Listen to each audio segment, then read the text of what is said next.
প্রিয় দর্শক, বিশেষ এই লাইভ পর্বে আপনাদেরকে স্বাগত জানাই। আমাদের সাথে আজকে অতিথি হিসেবে আছেন তারেক হাসান বিপ্লব, আহ, ছাত্রনেতা, ছাত্রলীগের।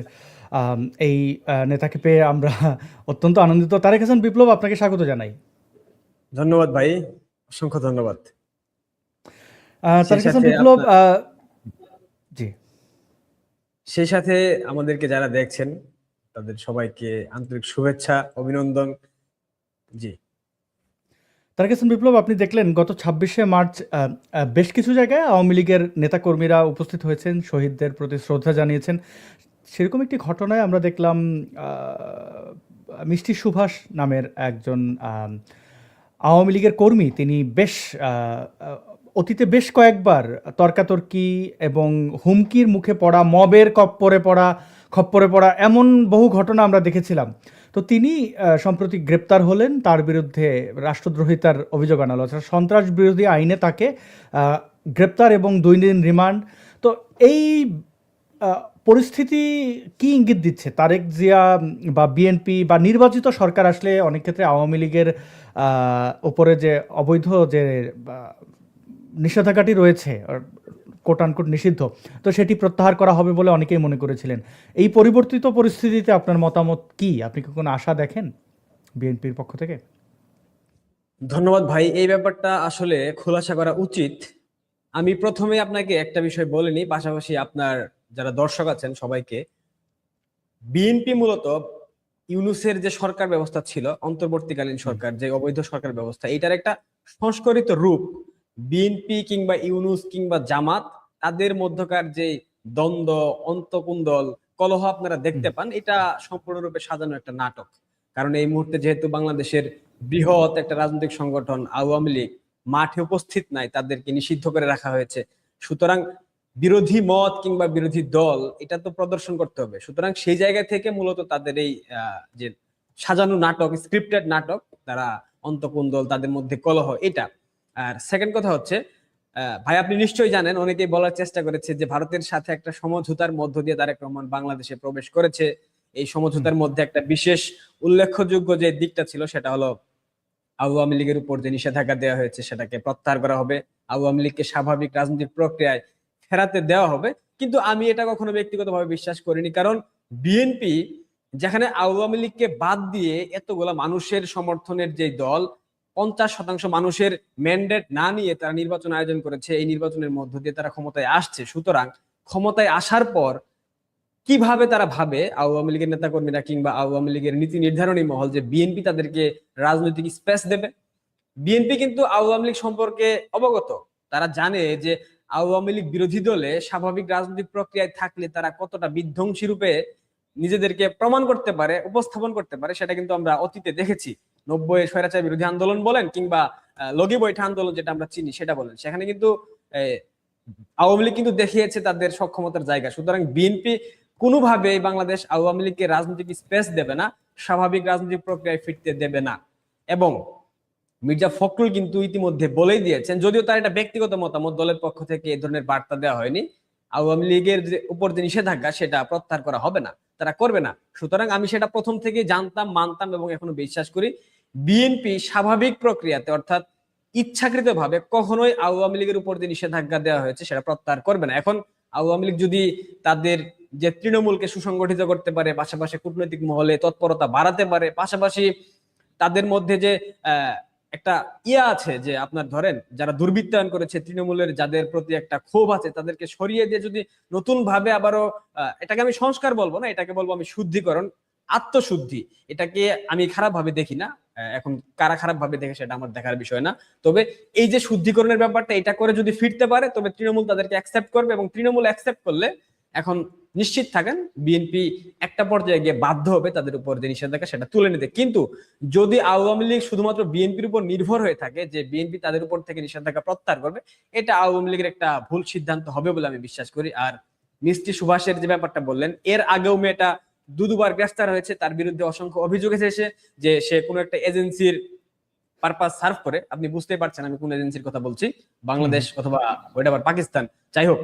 কিন্তু পরবর্তীতে তাকে যখন জয় বাংলা স্লোগান দেওয়ার অপরাধে স্মৃতিসৌধ থেকে গ্রেফতার করা হলো, তখন আসলে বুঝে নিতে হবে এখানে এজেন্সির কোনো প্রকার সম্পৃক্ততা ছিল না। আর মিষ্টি সুভাষের মতো আরো কয়েকজনকে গ্রেফতার করা হয়েছে, তখন আপনাকে এই চিত্র দেখে বুঝে নিতে হবে ইউনূস আমলে যা যা ঘটেছে, জয় বাংলা জয় বঙ্গবন্ধু স্লোগান দেওয়ার অপরাধে গ্রেফতার করা হয়েছে, মব করা হয়েছে, এমনকি হত্যাকাণ্ডের ঘটনাও ঘটেছে, আমরা দেখেছি। সুতরাং ওই একই ধারা এখন অব্যাহত আছে এবং এটা অব্যাহত থাকবে। দিন যত যাবে, আওয়ামী লীগ যদি তাদের এই পরিকল্পনার মধ্যে পরিবর্তন নিয়ে আসতে না পারে, সেক্ষেত্রে আমার মনে হয় না খুব সহসাই তারা ফিরতে পারবে। ধন্যবাদ ভাই। জি, আপনি খুব দ্রুত সময়ের মধ্যে অনেকগুলো বিষয় আমাদের সামনে তুলে ধরলেন এবং এই জন্য আপনার মতামতের জন্য ধন্যবাদ। এবার আমরা একটু যেহেতু বিএনপির কথা বললেন যে বিএনপি কোনোভাবেই আওয়ামী লীগকে রাজনৈতিক স্পেস দেবে না, তো বিএনপির সংসদটা একটু দেখে নেওয়া যাক। সেই সংসদে কারা কারা রয়েছেন, সংসদ সদস্যরা কি বলছেন তার একটি নমুনা, যদিও এটা হাসিই পায়, কি আর করা। বাংলাদেশ সংসদে শুনি। তারেক জিয়া গালে হাত দিয়ে বসে আছেন। দর্শকরা শুনতে পাচ্ছেন কিনা একটু জানাবেন কমেন্ট করে। আমরা রক্ত ঝরিয়েছি বলে আপনারা আজকে সংসদে প্রধানমন্ত্রী স্বরাষ্ট্রমন্ত্রী হয়েছেন। রক্ত ঝরার পরে রক্ত ঝরিয়ে গুলিবিদ্ধ হয়ে 3 দিনের মাথায় গুলিবিদ্ধ হয়ে দয়া করে থামুন। মাননীয় সংসদ সদস্য, আপনার বক্তব্য অব্যাহত রাখুন। 144 ধারার মধ্যে আবার নিজেই গুলিবিদ্ধ পা দিয়ে বের হয়ে গিয়ে সংবাদ সম্মেলন করে বলেছি আবার রাস্তায় নামুন, আজকে প্রধান হতে হবে। আমি এই ইলেকশনে ভোট ডাকাতি দেখেছি, আমার ঘাড়ি বহরে হামলা করা হয়েছে। আমি কি এই ইলেকশনের জন্য নিজের রক্ত জড়িয়েছি? আমরা রক্ত জড়িয়েছি বলে আপনারা। তো এই যে হান্নান মাসুদ, মাংস কমা মাসুদ, এই মাসুদ আগে দেখতাম কাঁদতো, আরেকটা আছে রাফি, এরা রাস্তায় শুয়ে পড়তো, এরা হয়ে গেছে জুলাই যোদ্ধা। সে বলেছে তার সারা অঙ্গে গুলি করেছে, তো সে আবার সংসদে গিয়ে কাঁদছে। এই এই এই ক্যারেক্টারগুলোকে আবার দেখা যায় অতীতে ছাত্রলীগের সাথে অনেক বড় বড় করে জয় বাংলা বলতো। এর এর চিৎকার দেখলে চি ওয়াও ওয়াহ নামের একটা কুকুর আছে, আপনি জানেন আমি কিন্তু কুকুর বিদ্বেষী না, কুকুর অত্যন্ত পছন্দ করি, কিন্তু এই চি ওয়াও ওয়াহ এটা মেক্সিকান কুকুর। এই ব্রিডটা করে কি এত বেশি চিৎকার করে, চোখগুলো বড় বড়, খুবই খুবই চিৎকার করে, কারণে কারণে চিৎকার করে। রাস্তাঘাটে ধরেন যদি দেখেন অন্য বড় ব্রিডের যে কুকুরগুলো তারা অনেকটা শান্ত থাকলে এটা খুবই চিৎকার করে। এর দেখলেই আমার রাস্তাঘাটে হান্নান মাসুদের কথা মনে পড়ে, যে যার যত হ্যাডাম নাই, চিৎকার আর চিৎকার, চিৎকার দিয়ে না পারলে কেঁদে দেয়।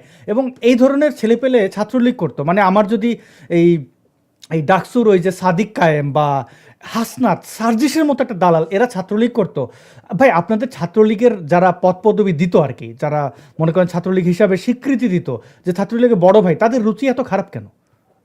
মানে এই পোলাপানগুলো তৈরি করছে। যদি তারা বিএনপির রাজনীতি করে এই অবস্থায় আসতো তাহলে বুঝতাম না, ঠিক আছে। দেখেন, ছাত্রলীগের যে নেতা নির্ধারণ পদ্ধতি ছিল আমাদের বিগত সময়ে, ছাত্রলীগের যারা নেতা হতো বিভিন্ন কমিটিতে পদ পদবি পেত, এখানে বিশাল কিছু প্রতিবন্ধকতা ছিল বলতে পারেন, এখানে সীমাবদ্ধতার জায়গা ছিল। এখন এত বৃহৎ একটা ছাত্র সংগঠন, এখানে প্রত্যেকটা কমিটিতে প্রায় 300 থেকে 250, 300, 400-র মতো নেতাকর্মী পদ পদবি পেত। এই ক্ষেত্রে যেহেতু একটা বিশাল সংগঠন, সবার ব্যাপারে আসলে খোঁজ খবর নেওয়াটা ওইভাবে সম্ভব হতো না, এবং সম্ভব হলেও সেটাতে অনেক কিছু থাকতো। কারণ ছাত্রলীগের নেতা নির্বাচিত হতো আপনার রেফারেন্সের ভিত্তিতে, কেউ রিকমেন্ডেশন করলো কার নামে, কোন এমপি, কোন মন্ত্রী, কোন বড় বড় ব্যবসায়ী, যাদের নাম রিকমেন্ড করতো তাদেরকে এই কমিটিতে রাখা হতো। আদর্শিক জায়গা, চিন্তা চেতনা, এইসব কিছু কখনো ভাবা হতো না। পাশাপাশি যারা সংগঠনকে অন করে, যাদের পারিবারিক মতাদর্শ আমাদের পন্থী, তাদেরকে আসলে ওইভাবে নির্ধারণ করার কোনো পন্থা ছিল না। আপনি যদি সর্বোপরি চিন্তা করেন, সেক্ষেত্রে আমি একটাই কথা বলবো, ছাত্রলীগের নেতা নির্ধারণ করা বা নির্বাচন করার যে পদ্ধতি ছিল, এটাই আমার মনে হয় সঠিক কোনো পদ্ধতি ছিল না। এবং এখানে যারা ছাত্রলীগকে নিয়ন্ত্রণ করত, যে জাতীয় 4 খলিফা বলা হয়, আপনি নিশ্চয়ই জানেন, আওয়ামী লীগের 4 জন প্রভাবশালী নেতা ছাত্রলীগের কমিটি নিয়ন্ত্রণ করত। তারা নির্ধারণ করত ছাত্রলীগের সভাপতি সাধারণ সম্পাদক কে হবে, ঢাকা বিশ্ববিদ্যালয়ের সভাপতি সাধারণ সম্পাদক কে হবে, ঢাকা মহানগরের 2টা পার্ট, উত্তর এবং দক্ষিণের সভাপতি সাধারণ সম্পাদক কে আসলে হবে। এই নির্ধারণটা আসলে কোনো নির্বাচন পদ্ধতি অবলম্বন করে হতো না, এখানে কোনো কাউন্সিল হতো না, এখানে সরাসরি নির্বাচন করা হতো। কিভাবে? কোন নেতার প্রিয় পাত্রকে, কাকে নেতা নির্বাচিত করলে সেই নেতা যাকে সে নেতা বানাচ্ছে তার পারপাসটা সার্ভ করবে, তার হয়ে কাজ করবে। এই ধরনের একটা সিস্টেম চালু হয়ে গিয়েছিল। এটা 2018 সালের পর থেকে ব্যাপক আকারে মহামারী আকার ধারণ করেছিল, এবং এর পরবর্তীতে যারা নেতৃত্বে এসেছে তারা আসলে ওইভাবে যাচাই বাছাই করে দেখেনি যে আমি যাকে নেতা বানাচ্ছি, আপনি সার্জিসের কথা বললেন, আপনি হাসনাদের কথা বললেন, আপনি হান্নান মাসুদের কথা বললেন, এরা তো গুপ্ত ছিল। সাদিক কায়েম গুপ্ত ছিল। দুদিন আগে ছাত্রলীগের সাবেক সাধারণ সম্পাদক গোলাম রাব্বানী তিনি একটা স্ট্যাটাস দিয়েছেন, আপনি খেয়াল করেছেন কিনা জানি না। সাদিক কাইম 2018 সালের 31 ডিসেম্বর কমিটি নির্বাচিত হওয়ার পর রাব্বানী ভাইয়ের সাথে যোগাযোগের চেষ্টা করেছে, মানে ছাত্রলীগ করার একটা ইচ্ছা তার মধ্যে ছিল। সুতরাং আমি যেটা দেখেছি, আমি যেহেতু ছাত্রলীগ করেছি, ছাত্রলীগ তো সে করতোই, সে কোনো পদের জন্য। আর যে গোলাম রব্বানির কথা বলেন তাকেও তো আমার গুপ্ত মনে হয়, তার অতীতের কর্মকাণ্ড দেখেছি জামাতির চেয়ে কোনো অংশে কম না। আমরাই বাংলাদেশ না যেন কি একটা ব্যানারে তারা যে কর্মকাণ্ডগুলো করতো সেগুলো ইসলামিক সন্ত্রাসীর সাথেই মেলে, এবং তার অনেক বক্তব্য আছে, স্ট্যাটাস দিয়েছিল জামাতের পক্ষে, জামাতের প্রশংসা করে। গোলাম রব্বানির সেই ব্যাপারটা তো ভুলে যায়নি, যদিও সে সার্জিসকে না ওই কি সাদিক কায়েম না ওকে পাত্তা দেয়নি, এই জন্য তাকে থ্যাঙ্কস। হ্যাঁ, এটা আসলে গুপ্ত যে আসলে কে অ্যাকচুয়ালি, মানে কাকে আমি যে গুপ্ত বলবো না, কাকে যে বলবো আমি আমাদের মতামত, এটা নিয়ে আমি ব্যাপক দ্বিধার মধ্যে থাকি। আসলে 5 আগস্টের পর থেকে এমন এমন বিষয় আমাদের চোখের সামনে আসছে যেটা দেখে আমি এখনো বিশ্বাস করতে পারি না আদৌ কে গুপ্ত, কে বিভিন্ন এজেন্সি কিংবা বিভিন্ন সংগঠনের পারপাস সার্ভ করছে, এটা আসলে বলা মুশকিল ভাই। এটা আপনার ক্ষেত্রে যেমনটা, আমার ক্ষেত্রে তেমনটা। আমি সরাসরি কাউকে গুপ্ত হিসেবে চিহ্নিত করতে চাই না, তবে সন্দেহের জায়গা অনেকের বিরুদ্ধে আসলে অবশ্যই থেকে যায়, কারণ তাদের কর্মকাণ্ডের কারণে, তারা যে ধরনের কর্মকাণ্ড করেছে অতীতে, সেই সব দেখে আসলে সন্দেহের জায়গাটা সৃষ্টি হয়। এটা আপনার ক্ষেত্রেও যা, আমার ক্ষেত্রেও তা। আমি সরাসরি কাউকে দোষারোপ করতে চাচ্ছি না। তবে যেটা বলছিলাম, ছাত্রলীগের নেতা নির্বাচনের যে পদ্ধতি ছিল, ইলেকশন না সিলেকশন, এই সিলেকশন পদ্ধতির কারণে আজ সাদিক কায়েম, আজ সার্জিস, হাসনাদের মতো ছেলেরা ছাত্রলীগ করার সুযোগ পেয়েছে। কারণ এদের উত্থান কোত্থেকে এসেছে, মানে কোত্থেকে হয়েছে, এদের পরিবারের মানে কি মতাদর্শ, এগুলো আসলে কখনো যাচাই বাছাই করার কোনো প্রয়োজনীয়তা আমাদের শীর্ষ নেতারা মনে করেনি, যার কারণে আজকে সংগঠন তাদের জন্য হেলমেট বাহিনীতে পরিণত হয়েছে। সংগঠন তাদের জন্য মানুষ তাদেরকে কুত্তা লীগ হিসেবে অভিহিত করেছে, শুধুমাত্র এই বদমাশগুলা যারা সংগঠনে ঢুকে লুঙ্গির নিচে লুকিয়েছিল, এই বদমাশগুলার কারণে দীর্ঘমেয়াদে বাংলাদেশের প্রত্যেকটা শিক্ষা প্রতিষ্ঠানে ছাত্রলীগ কলঙ্কিত হয়েছে। ধন্যবাদ ভাই। এবার একটা ভিডিও আমরা দেখতে চাই। আপনাদের সময় জামাতকে মানে আওয়ামী লীগের সময় জামাতকে কিভাবে রাখা হয়েছে বা কি করা হয়েছে আমরা দেখেছি অনেক ক্ষেত্রে, এবং দর্শকদের একটু বোঝাতে চাই, জামাত যদি জামাতের কোনো নেতা বা কর্মী যদি প্রাতিষ্ঠানিক শিক্ষায় শিক্ষিত হয়েও থাকে, তার যদি কোনো ডিগ্রি থেকেও থাকে, যদি রাষ্ট্রীয় কোনো গুরুত্বপূর্ণ পদে থেকেও থাকে, তার চরিত্র জামাতেই থাকবে। প্রমাণ দেখেন। আমি আপনাদেরকে ঢাকা 16 আসনে জামাতের এমপির আইডি দেখাবো। এটা হচ্ছে তার ভেরিফাই করা আইডি, কর্নেল আব্দুল বাতেন। এই দেখেন ভেরিফাই করা আইডি। এখন দেখি সে কারে কারে ফলো করছে। ফলোইং এ যদি দেখি, প্রথমে ফলো করছে বৌদি অনলাইনে। এটা আবার কে রে ভাই? একটু গিয়ে দেখি। আস্তাগফিরুল্লাহ, নাজুবিল্লাহ, এগুলা কি? কারে ফলো করছে এমপি সাহেব? এ দেখেন, এগুলা কি? চি চি চি চি চি চি, এগুলা কি? এগুলা কি? কারে ফলো করছে এমপি সাহেব? এগুলা কি দেখে? এমপি সাহেব কি দেখে? আস্তাগফিরুল্লাহ, এগুলা কি? নাউজুবিল্লাহ, এগুলা কি? চি চি রে। মানে জামাতের নেতা, জামাতের এমপি, বেশিরভাগ নেতা কর্মীদের এই অবস্থা হলো এরকম, একবার সব। জি, এই যুবককে ধন্যবাদ, তিনি এটি তুলে ধরেছেন এবং আমি নিজেও এটি ক্রস চেক করেছি, এবং আমি জানি না এখন সচেতন হবে কিনা। তো এই জামাতিগুলো এরকম কেন? মানে আমরা দেখলাম যে জামাতের সাথে ইলেকশন করলো মামুনুল হক, তো সে 501, বা আমরা সাইদির ফোন আলাপ দেখেছি, শুনেছি, এরকম ধরলে প্রত্যেকটা ব্যক্তির আমলনামা পাওয়া যাবে যে এই মানে ইসলামিক ব্যানারে তারা রাজনীতি করে, মানুষকে বিভ্রান্ত করে, এবং আওয়ামী লীগকে এরা সবসময় নাস্তিক, মুরতাদ, হিন্দু এগুলো ট্যাগ দিয়ে আসে। তারা তাদের স্লোগান থেকে দিল্লি না ঢাকা, অর্থাৎ দিল্লি ভারত হিন্দু বিদ্বেষ, আবার ওই যে বৌদি ছাড়া ভাল লাগে না, ফলো করছে 3 জন, তার মধ্যে একজন আবার অনলাইন বৌদি। মানে এদের এই চরিত্র কেন আপনারা বেশি বেশি তুলে ধরতে পারলেন না মানুষের সামনে? যেমন দেখেন একটা উদাহরণ কিন্তু মামুনুল হক, পরকিয়া বা অন্য কারোর সাথে প্রাপ্তবয়স্ক কী করবে তার ব্যক্তিগত বিষয়, কিন্তু যেহেতু তারা ওয়াজ মাহফিলে এসে বদমাশিটা করে, নারী দেখা হারাম, অন্য অন্য ফতোয়া দেয়, আবার ঠিক সেই নারীর তা আবার বন্ধুর বউ, এই জিনিসটা সামনে আসায় কোনো এজেন্সি করে থাকলেও আমি মনে করি যে এটা একটা কাজই দিয়েছে, সমাজে মানুষের মুখ এবং মুখোশ উন্মোচন করেছে। এগুলো তো আজহারের বেলায় ছিল, অন্যান্য জামাতিদের এখন যারা নেতা হয়েছে তাদের বেলায়ও ছিল। আওয়ামী লীগ তাদের কেন কম্প্রোমাইজ করেছে? মানে অন্য আওয়ামী লীগের নেতার সাথে বন্ধুত্ব এগুলো থেকে নাকি? ব্যাপারটা হয়েছে কি ভাই, বাংলাদেশে যারাই ক্ষমতায় এসেছে তারাই ধর্মভিত্তিক রাজনীতিকে প্রাধান্য দিয়েছে। এখানে আমি আওয়ামী লীগকে সহি বলবো না, কারণ আপনি দেখেন হেফাজতের সাথে যে আওয়ামী লীগের সুসম্পর্ক, এটা আমার মনে হয় করা উচিত ছিল না। ওই যে বাংলাদেশে ধর্মভিত্তিক রাজনীতির একটা প্রচলন আছে, পাশাপাশি তাদের একটা বিশাল ভোট ব্যাংক আছে, মানে ধর্মভিত্তিক রাজনীতি যারা করে, বিশেষ করে চরমুনাই, হেফাজত, এদের সাথে সুসম্পর্ক করাটা আমার মনে হয় না আওয়ামী লীগের নীতিগত জায়গা থেকে ঠিক হয়েছে। আওয়ামী লীগের যদি প্রতিষ্ঠাকালীন আদর্শ আপনি দেখেন, সেখানে ধর্মনিরপেক্ষতা সবার আগে থাকে। আমি মনে করি ধর্মনিরপেক্ষতার যে জায়গাটা, সেটা বাংলাদেশ আওয়ামী লীগ দীর্ঘমেয়াদে ধরে রাখতে পারেনি। এটা আওয়ামী লীগের জন্য একটা ক্ষতির কারণ হয়ে দাঁড়িয়েছে।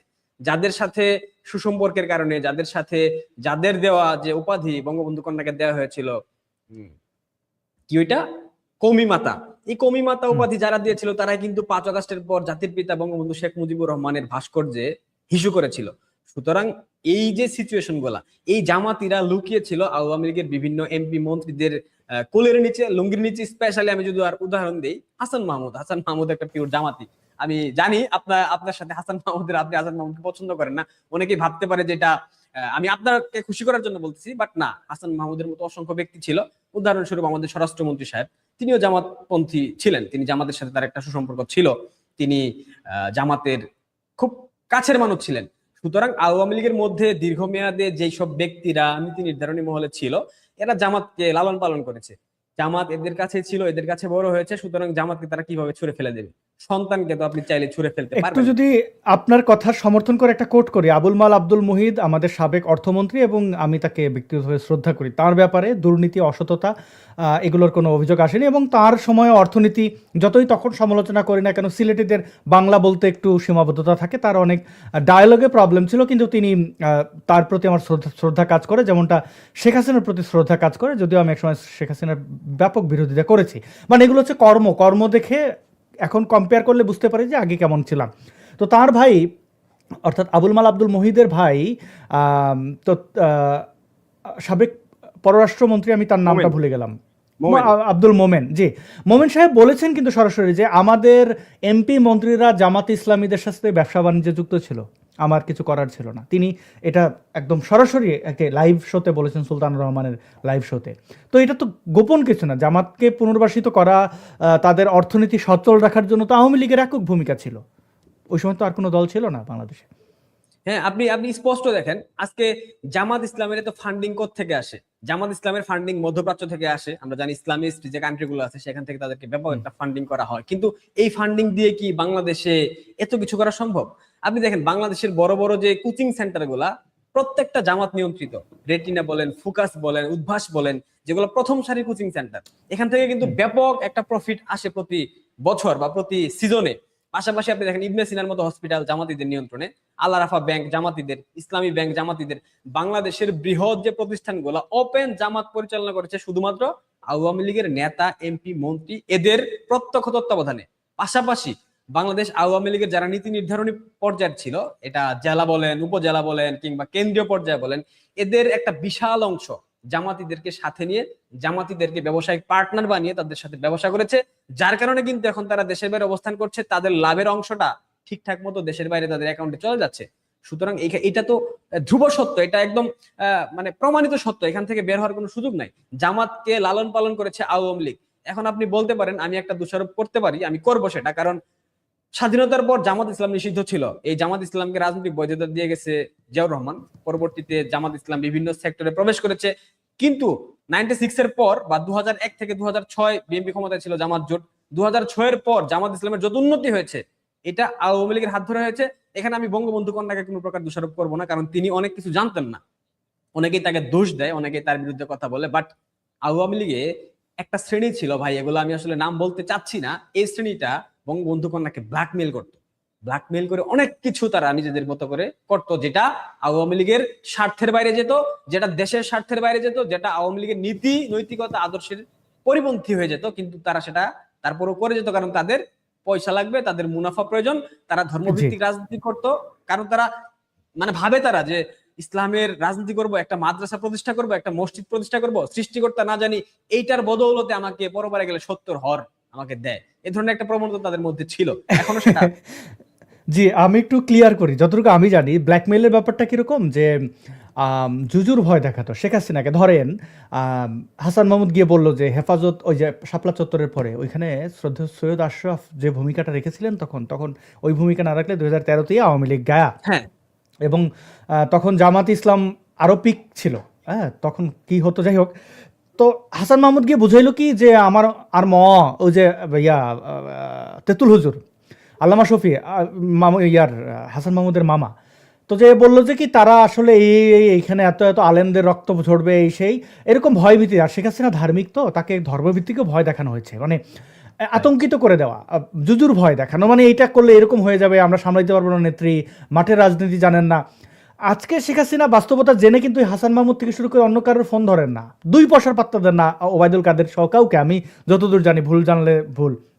তো এটা হচ্ছে বাস্তবতা। এবং জামাত ইসলামের পৃষ্ঠপোষকতার ফল, মানে জামাত যে ছুরি মারবে, এটা তো আচ্ছা, একটা দল চিন্তা করেন প্রতিষ্ঠার পরে এই ভারতের মুক্তি কাদের হাত থেকে, কাদের কাছ থেকে আমরা মুক্তি চেয়েছি? ব্রিটিশদের কাছ থেকে। এই জামাত ইসলাম ব্রিটিশের দালাল ছিল, পিওর ব্রিটিশের দালাল, এবং আমি সন্দেহ করি এটা ব্রিটিশের তৈরি একটা দল।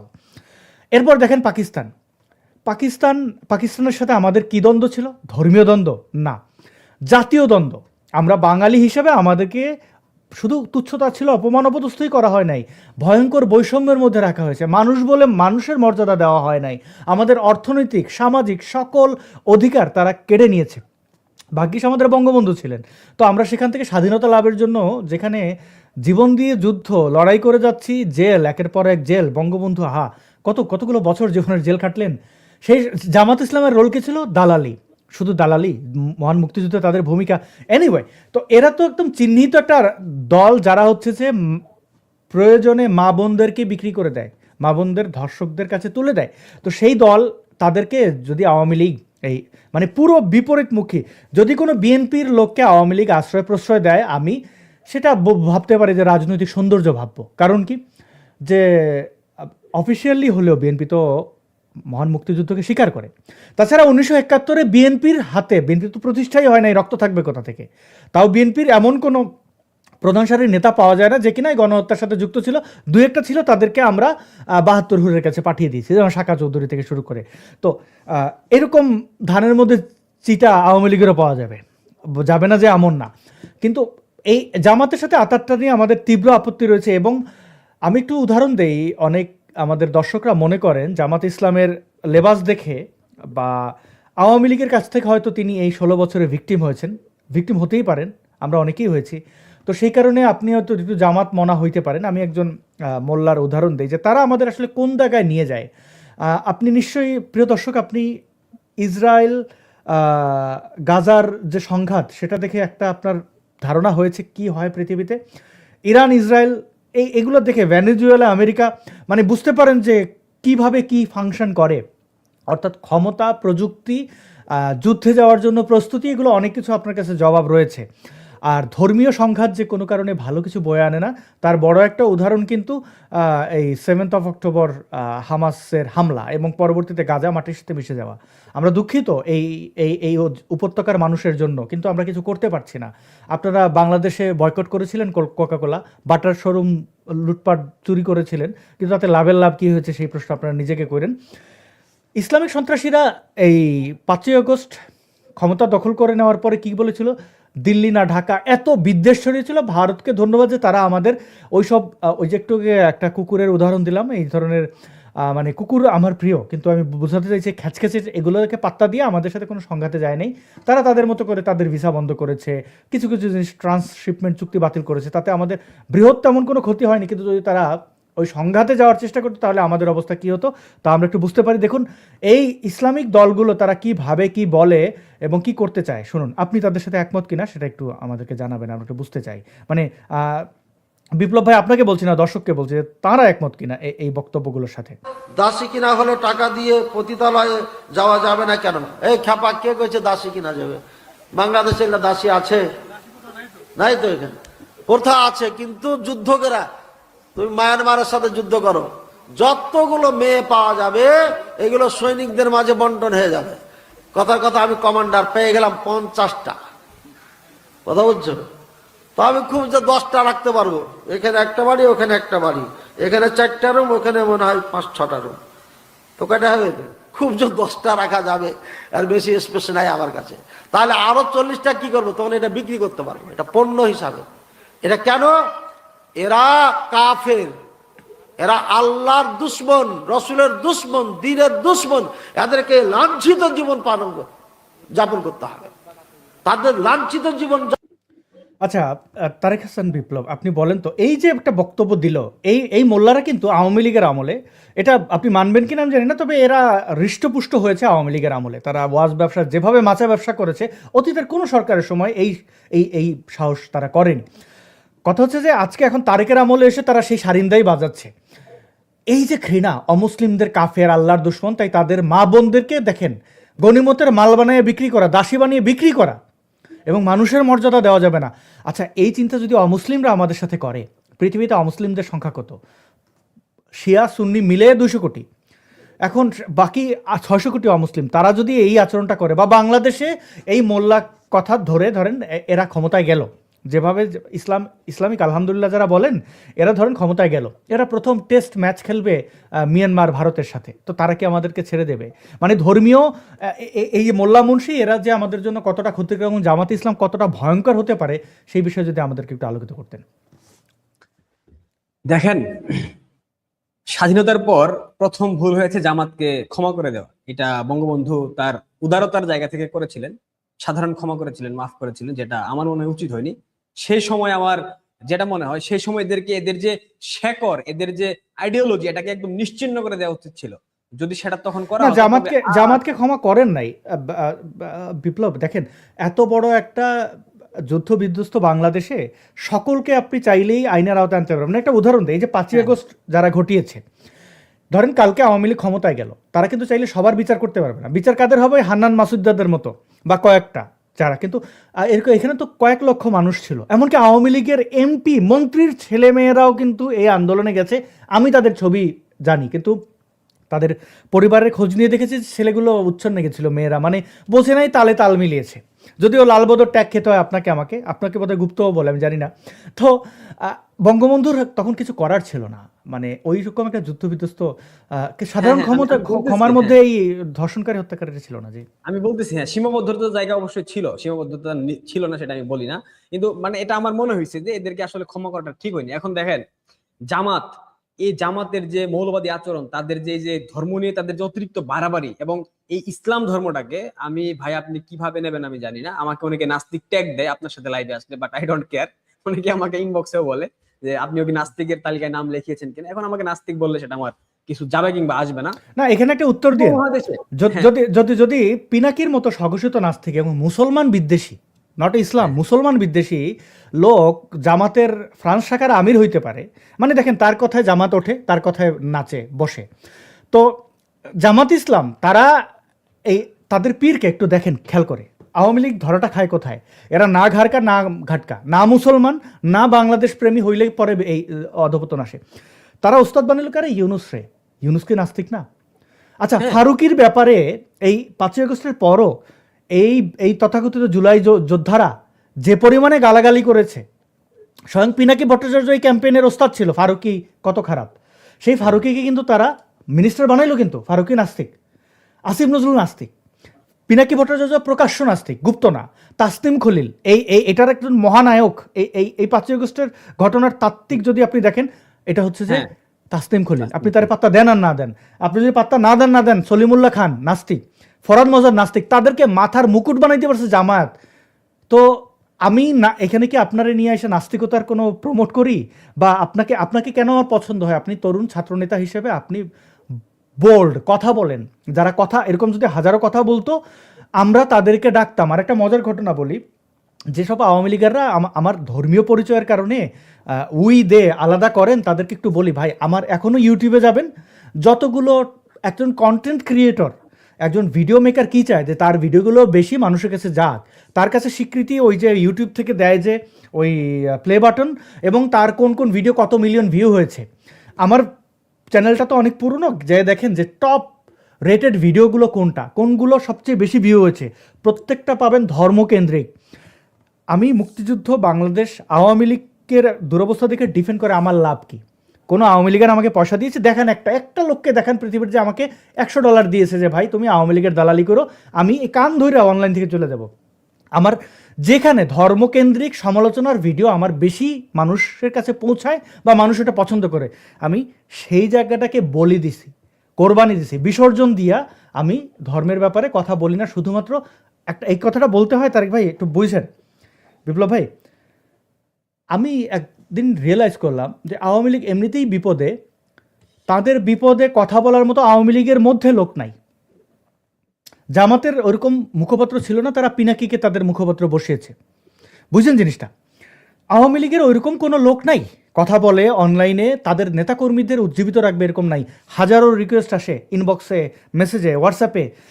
আমি এমনও বলতে পারবো আওয়ামী লীগের এমপি পর্যায়ের লোকজনও আমাদেরকে ধন্যবাদ দেন, তখন ভালো লাগে যে আচ্ছা আপনি আমাদের এই বিপদে যে এই উপকারটা করছেন। এটা কিন্তু কেউ বলতে পারবে না কেউ আমার কোনো বেনিফিট দিছে। এখন এই যে নেতাকর্মী মাঠ পর্যায়ে, তারা এমনিতেই আওয়ামী লীগ করার কারণে তাদের বলা হয় ফ্যাসিস্ট। দেখেন কিন্তু ওই তুই ফ্যাসিস্ট। ফ্যাসিস্ট যে একজন দলের প্রধান ছাড়া হইতে পারে না, এই জিনিসটা কিন্তু জামাত শিবির জানে না, তাদের ক্যাম্পেইন যারা করে তারাও জানে না, তাদের জানার দরকারও নেই। বলে ফেলে ফ্যাসিস্ট। এখন একজন এলাকার চায়ের দোকানদার, সে বঙ্গবন্ধুকে ভালোবাসে, সে ফ্যাসিস্ট হইল কেমনে? সে তো কোনো শাসক না। আর শেখ হাসিনা ফ্যাসিস্ট হইলেন কেমনে? তার কোন কোন লক্ষণ, কোন ইয়ে দিয়ে ফ্যাসিজমের প্রতিষ্ঠা হয়? বা তার চেয়ে ভয়ঙ্কর বাংলাদেশে আর কে ছিল না? ইউনুস তো শেখ হাসিনার শাসন আমলের চেয়ে 1000 গুণ খারাপ ছিল। ইউনুসকে ফ্যাসিস্ট বলে ওরা? বলে না। তারেক রহমান কি করতেছে? ফ্যাসিজমের মানে যদি ওই সংজ্ঞাগুলো দেখেন, কোনটা সে লঙ্ঘন লালন করছে না। তো এই কথাগুলো যখন তাদের আওয়ামী লীগের নেতাকর্মীদের বলে, তাদের উত্তর দেওয়ার মতো কোনো জায়গা থাকে না। শেখ হাসিনাকে যখন গালাগালি করে উত্তর দেওয়ার মতো জায়গা থাকে না। আমি চিন্তা করলাম, যেহেতু আমি কন্টেন্ট তৈরি করি, মুক্তিযুদ্ধ, বঙ্গবন্ধু, এটা আমারও সম্পদ, আমার গর্বের জায়গা। তো আমি সেই বিষয়গুলোকে প্রতিবাদ করা উচিত। যেভাবে আমি অতীতে হিন্দু, বৌদ্ধ, খ্রিস্টান বা বাংলাদেশের যারা ধর্মীয় সংখ্যালঘু, তাদের আমি অধিকার নিয়ে কথা বলে এসেছি, এমনকি সমকামীদের অধিকার নিয়ে কথা বলে এসেছি। এবার আপনি আমাকে বলেন বিপ্লব ভাই, আওয়ামী লীগের অধিকার নিয়ে আমি একটা ভিডিও বানাইলাম, তারা এটা ধরেন একজন কর্মী শেয়ার করলো, আপনি ধরেন বিপ্লব, আপনি বাংলাদেশের ঝিনাইদহে থেকে আপনি এই ভিডিওটা আপনার ভালো লাগছে, আদর্শের সাথে মিলছে, আপনি শেয়ার করছেন। আপনি যে মাইর খাবেন দুইটা কারণে, এটা আপনি জানেন। এক হচ্ছে আওয়ামী লীগ করার কারণে, আর একটা হচ্ছে নাস্তিকের ভিডিও শেয়ার করার কারণে। রাইট। আমি যদি ধর্মে আঘাত কন্টিনিউসলি দিই, দেখা গেল গতকালকে একটা দিছি, আজকে একটা আওয়ামী লীগের অধিকার নেই, বা একই ভিডিওতে ধর্মেরও আঘাত আছে, জামাতেরও আঘাত আছে, তো ওই কর্মীটা মাইর খাওয়ার দায়িত্ব আমি কেন নেব? ওই জায়গায় দাঁড়ায় আমি বলছি যে আমি আর ধর্মের সমালোচনা করব না, এমনকি ভবিষ্যতেও করব না, যেন মানুষ ওই গাদ্দার না বলে, কিরে তুই তো এক সময় বলছিলি, এখন আবার সুযোগ, এখন আবার।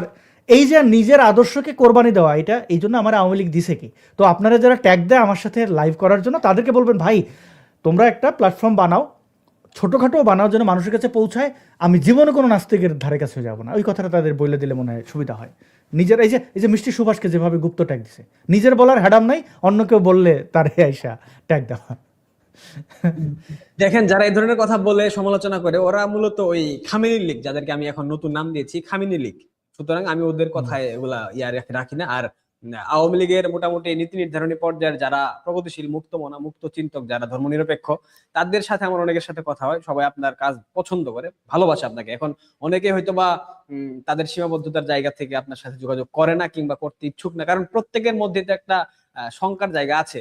বুঝতে তো পারতেছেন আসলে ধর্মীয় অনুভূতি বাংলাদেশে এমন ভাবে প্রথিত হয়েছে, এটা চাইলেও অনেকে বের হতে পারে না। ধর্মনিরপেক্ষ অনেকে, বাট ধর্মীয় অনুভূতির জায়গা ঠিকঠাক রাখার জন্য অনেক সময় তারা চাইলেও, মানে যারা স্বীকৃত কিংবা যাদেরকে স্বীকৃত নাস্তিক বলা হয় সমাজে, তাদের সাথে যোগাযোগ ভাবে রাখতে চায় না। সেই জায়গা থেকে অনেকে হয়তো বা যোগাযোগ করে না। আর আমাকে কে কি ট্যাগ দেয় ভাই, আমি ওগুলা নিয়ে কেয়ার করি না, কারণ আমি কারো কাছ থেকে ফান্ডিং নেই না। সুতরাং আমি যেভাবে কথা বলি আমার জায়গা থেকে, আমার সম্পূর্ণ অর্থায়ন, আমার সবকিছু, এটা আপনি নিশ্চয়ই জানেন, আমি আপনাকে বলেছি। সুতরাং কে কি ট্যাগ দিল, আই ডোন্ট কেয়ার, এগুলো আমার মাথার মধ্যে কখনো আসে না।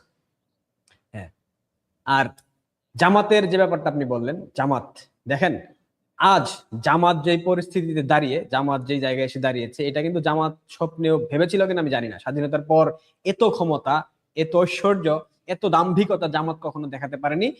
জোটটুক করেছে জামাত, জোটটুক হয়েছে, সম্পূর্ণ হয়েছে আপনার আওয়ামী লীগের হাত ধরে। দেখেন, অর্থনৈতিক ভাবে আপনি যদি সমৃদ্ধশালী না হন, আপনি যদি অর্থনৈতিক ভাবে সক্ষম না হন, আপনি কিন্তু চাইলে একটা কিছু করতে পারবেন না, আপনি কিন্তু চাইলে কোনো স্টেপ নিতে পারবেন না। তো জামাতকে অর্থনৈতিক ভাবে স্বাবলম্বী করেছে কে? হাসান মাহমুদের মতো নেতারা, কামালের মতো নেতারা, এরা তো অস্বীকার করতে পারবে না। তো আজ জামাতের যে পরিস্থিতি, এই পরিস্থিতির জন্য দায়ী সম্পূর্ণরূপে বাংলাদেশ আওয়ামী লীগের নেতারা, এবং বাংলাদেশের যে পরিস্থিতি, এই পরিস্থিতির জন্য দায়ী বাংলাদেশ আওয়ামী লীগ। যতই মেটিকুলাস বলা হোক, যতই পরিকল্পিত বলা হোক, যতই প্রি প্ল্যান বলা হোক, সবকিছু আমি মেনে নিলাম, কিন্তু আওয়ামী লীগের সামষ্টিক ব্যর্থতার কারণে আজ আমাদের দেশের পরিস্থিতি এই জায়গায় এসে দাঁড়িয়েছে। এইটা আওয়ামী লীগের নেতাদেরকে উপলব্ধি করতে হবে, এবং যত দ্রুত উপলব্ধি করবে তত বাংলাদেশ আওয়ামী লীগের জন্য যেমন ভালো, আমাদের দেশের জন্য ঠিক একই ভাবে ভালো। এটা বুঝতে হবে। যতদিন বুঝতে না পারবে ততদিন তারা নিজেরাও ফিরতে পারবে না, এবং দেশ এরকম একটা ফেসিজমের হাত থেকে রক্ষা পাবে না, দেশের মানুষ রক্ষা পাবে না। দেশে কি গণতন্ত্র আছে ভাই? আমি আপনাকে প্রশ্ন করলাম, আপনার দর্শককে প্রশ্ন করলাম, দেশে কি গণতন্ত্র আদৌ আছে? আপনি আজ একটা ঘটনা দেখলাম, আপনি দেখেছেন কিনা আমি জানি না, কিশোরগঞ্জের জেলা ছাত্রলীগের একটা ছেলে সহসম্পাদক মোল্লা, আমি এই ভিডিওটা রেখেছিলাম, কিন্তু ওই ভিডিওটা আমার কাছে ওপেন হচ্ছিল না, মানে তাকে পেটাচ্ছে, শরীরে দেখেছি চামড়া টেনে ছিঁড়ে ফেলছে। তাকে কয়েক দফায় পিটিয়েছে, এরপর তাকে ইলেকট্রিক শক দেওয়া হয়েছে। ভাই এইরকম নির্মমতা তো আমরা কখনো দেখি না। এটা কি ডেমোক্রেসির বৈশিষ্ট্য হতে পারে? সে শুধুমাত্র তার অপরাধ, সে জয় বাংলা জয় বঙ্গবন্ধু স্লোগান দিয়েছে। সে কিন্তু বিশাল পদধারী কোনো নেতা না, সে কিন্তু গত 15 বছরে রুটি হালুয়া খায়নি ভাই। এটা কি ডেমোক্রেসির লক্ষণ? তারেক রহমান কি এটাই নতুন বাংলাদেশ? এটা কি তার সবার আগে বাংলাদেশ প্রতিষ্ঠার লক্ষণ? এই যে কাজগুলো হচ্ছে সম্পূর্ণ আওয়ামী লীগের ব্যর্থতার কারণে হচ্ছে, এবং এখনো যে আওয়ামী লীগ ফিরতে পারছে না, এইটাও সম্পূর্ণরূপে আওয়ামী লীগের আভ্যন্তরীণ ব্যর্থতা, এবং নেতাদের যে অন্তঃকলহ, আন্তঃকুন্দল, এগুলা কিন্তু এখনো চলমান আছে। আপনি জানেন কিনা আমি জানি না, এখন পর্যন্ত দলাদলি গ্রুপিং চলমান, যেটা থেকে আওয়ামী লীগ বের হতে পারেনি। তো আমি কিভাবে প্রত্যাশা করব যে জামাতকে তারা প্রতিরোধ করবে, মোকাবেলা করবে? এটা তো আদৌ সম্ভব না। জি, ধন্যবাদ ভাই। আমি দর্শকদের বলবো যে এই যে ঘটনাটি তারেক হাসান বিপ্লব উল্লেখ করলেন, সেটার ভিডিও ফুটেজ আপনাদের সামনে থাকতে আমাকে একটু দেবেন। আমি একটা ক্লিপ রেখেছিলাম, সেই ক্লিপটি রিমুভ হয়ে গেছে, বোধহয় ভায়োলেন্স এই কারণে, বাট আমি দেখাতে চাই, যা হবে হবে। কয়েকটা কমেন্ট পড়ি। তারেক হাসান বিপ্লব, আপনার কাছে একটা প্রশ্ন করব যে কোটা আন্দোলনের সময় বা আপনি ইনবক্সে চেক করেন ভাই, আপনি ইনবক্সে চেক করেন, আমি পাঠিয়েছি আপনাকে ভিডিওটা। জি, থ্যাংক ইউ সো মাচ। আমি তাহলে দেখি, কোটা না মেধার সময় একটা কথা আমরা বলতে শুনতাম এই জামাতি রাজাকারদের, যে তারা মেধাবী, এবং আমরা দেখলাম সাদেক কায়েম থেকে শুরু করে অন্যান্য যারা প্রধান সারির সমন্বয়ক এই জামাতি মেধাবী, তারা ইংরেজি তো দূরের থাক, বাংলায় ঠিকমতো কথা বলতে পারে না, এমনকি তাদের যে ভাষা উর্দু, সেই উর্দুতেও কথা বলতে পারে না। মানে কোনো আবার আমরা ছাত্রলীগের, আচ্ছা এখন সর্বশেষ পদে একজন হচ্ছে সাদ্দাম, আর একজন সাধারণ সম্পাদক সাদ্দাম, আর সভাপতি ইনান সভাপতি সাদ্দাম, সাধারণ সম্পাদক ইনান। আচ্ছা, সাধারণ সম্পাদক ইনান। তো ইনানের সাথে একটা শোতে আমি ছিলাম, সুলতান রহমানের, তার কথা বাংলা, মানে আঞ্চলিকতা আছে, তিনি বরিশালের, খুবই সুন্দর বাংলা এবং ইংরেজি এতটা সুন্দর। আমি আগে বিশ্বাস করতাম ছাত্রলীগ বোধহয় মূর্খ, এরা পড়াশোনা করে না, কিন্তু যে কোনো এই জামাতি যেগুলো ছাত্রনেতা দেখলাম, তাদের চেয়ে আওয়ামী লীগের ছেলেপেলেরা অনেক বেশি স্মার্ট। কিন্তু একটা দুঃখের বিষয় হচ্ছে, তাদেরকে আমরা জানতাম তারা পড়াশোনা করে নাই, শুধু চাঁদাবাজি করছে, হেলমেট পরে মানুষকে পিটাইছে। এই যে দুর্নাম তৈরি হয়েছে, এই জিনিসগুলো দেখার অভিভাবক কারা ছিল? ছাত্রলীগের অভিভাবক তখন দেখতাম ওবায়দুল কাদেরকে। ওবায়দুল কাদের তো শুধু নারীকে, মানে আমি আর ওদিকে না যাই, তার ব্যক্তিগত বিষয় কি আর বলি, এগুলোর বিপর্যয় তো ডক্টর মুরাদের ক্ষেত্রে আমরা দেখেছি, যে যদি কেউ লাগাম টানা না হয়। আমি কলকাতায় আমার দেশের এমপিকে দেখেছি এক বিশেষ গাড়িতে দুই পাশে মানে রমণী এবং শর্ট ড্রেসের, এবং এটা ওবায়দুল কাদের দেখে আমার খুবই কষ্ট লেগেছিল, যে এবং আমাকে যে ভারতীয় দেখাচ্ছিলেন, ঘটনাক্রমে পার্ক স্ট্রিট ছিলাম, এবং যেই তোমার দেশের এমপি, মানে সে সুগার ডেডি হিসেবে আমাকে দেখাচ্ছিল, আমার খুব খারাপ লেগেছিল। এগুলো ছিল তাদের রেপুটেশন। এবং এই যে ছাত্রলীগ আওয়ামী লীগের কর্মীরা এখন সারা বাংলাদেশে মার খাচ্ছে, এদের রক্তের দায় কিন্তু এই নেতাদের রয়েছে। তো আমি আপনাদের এই ছাত্রলীগের শিক্ষা এবং শিক্ষাগত যোগ্যতা, স্মার্টনেস নিয়ে একটু বলার আপনার কাছ থেকে চাইব। তার আগে দুটো কমেন্ট পড়ে নেই। এখানে লিখেছেন একজন দর্শক যে আসাদ নূর কি বেনিফিট চাচ্ছেন না। আমি কোনোদিন কোনো বেনিফিট কারো কাছ থেকে নেই, কোনোদিন নেবো না, চাওয়ার তো প্রশ্নই আসে না কোনোদিন। মানে আওয়ামী লীগের পক্ষে বলে আমার লাভ কি ইন ফিউচার? আওয়ামী লীগের হয়ে রাজনীতি করা, জীবনে কোনোদিন চেয়ারম্যান ইলেকশনই করবো না, মেম্বার বা আর কি আছে তো, আর অন্য তো পদ দূরের কথা, এটা তো এই অনলাইনে কোনো কিছু মোছা যায় না। আজকে যেটা বলছি এটা কিন্তু রেকর্ডেড, সুতরাং ওই চিন্তা করে কোনো ইয়ে নাই। এবং আওয়ামী লীগ হচ্ছে এখন বাংলাদেশের সবচেয়ে দুঃখী একটা দল, যাদের দেওয়ার কিছু নাই। তো মরা আধা মরার সাপোর্ট কে করে, যার কিছু পাওয়ার নাই। এবং আর একটা মজার বিষয়, এখানে আরেকজন লিখেছেন, নাস্তিক আসাদ নূর আওয়ামী লীগের কাছে সুবিধা চায় ইসলামের বিরুদ্ধে কথা বলার জন্য, এজন্য আওয়ামী লীগ নাস্তিকের দল। আরে ভাই, আওয়ামী লীগের আমলে সবচেয়ে বেশি নাস্তিকরা নির্যাতিত হয়েছে। আমার পাসপোর্ট হারাইছি, বাবা মার পরিবারের 7 সদস্য ধরে নিয়ে থানায় 48 ঘন্টা আটকায় রাখছে। কিসের আওয়ামী লীগ নাস্তিকের দল?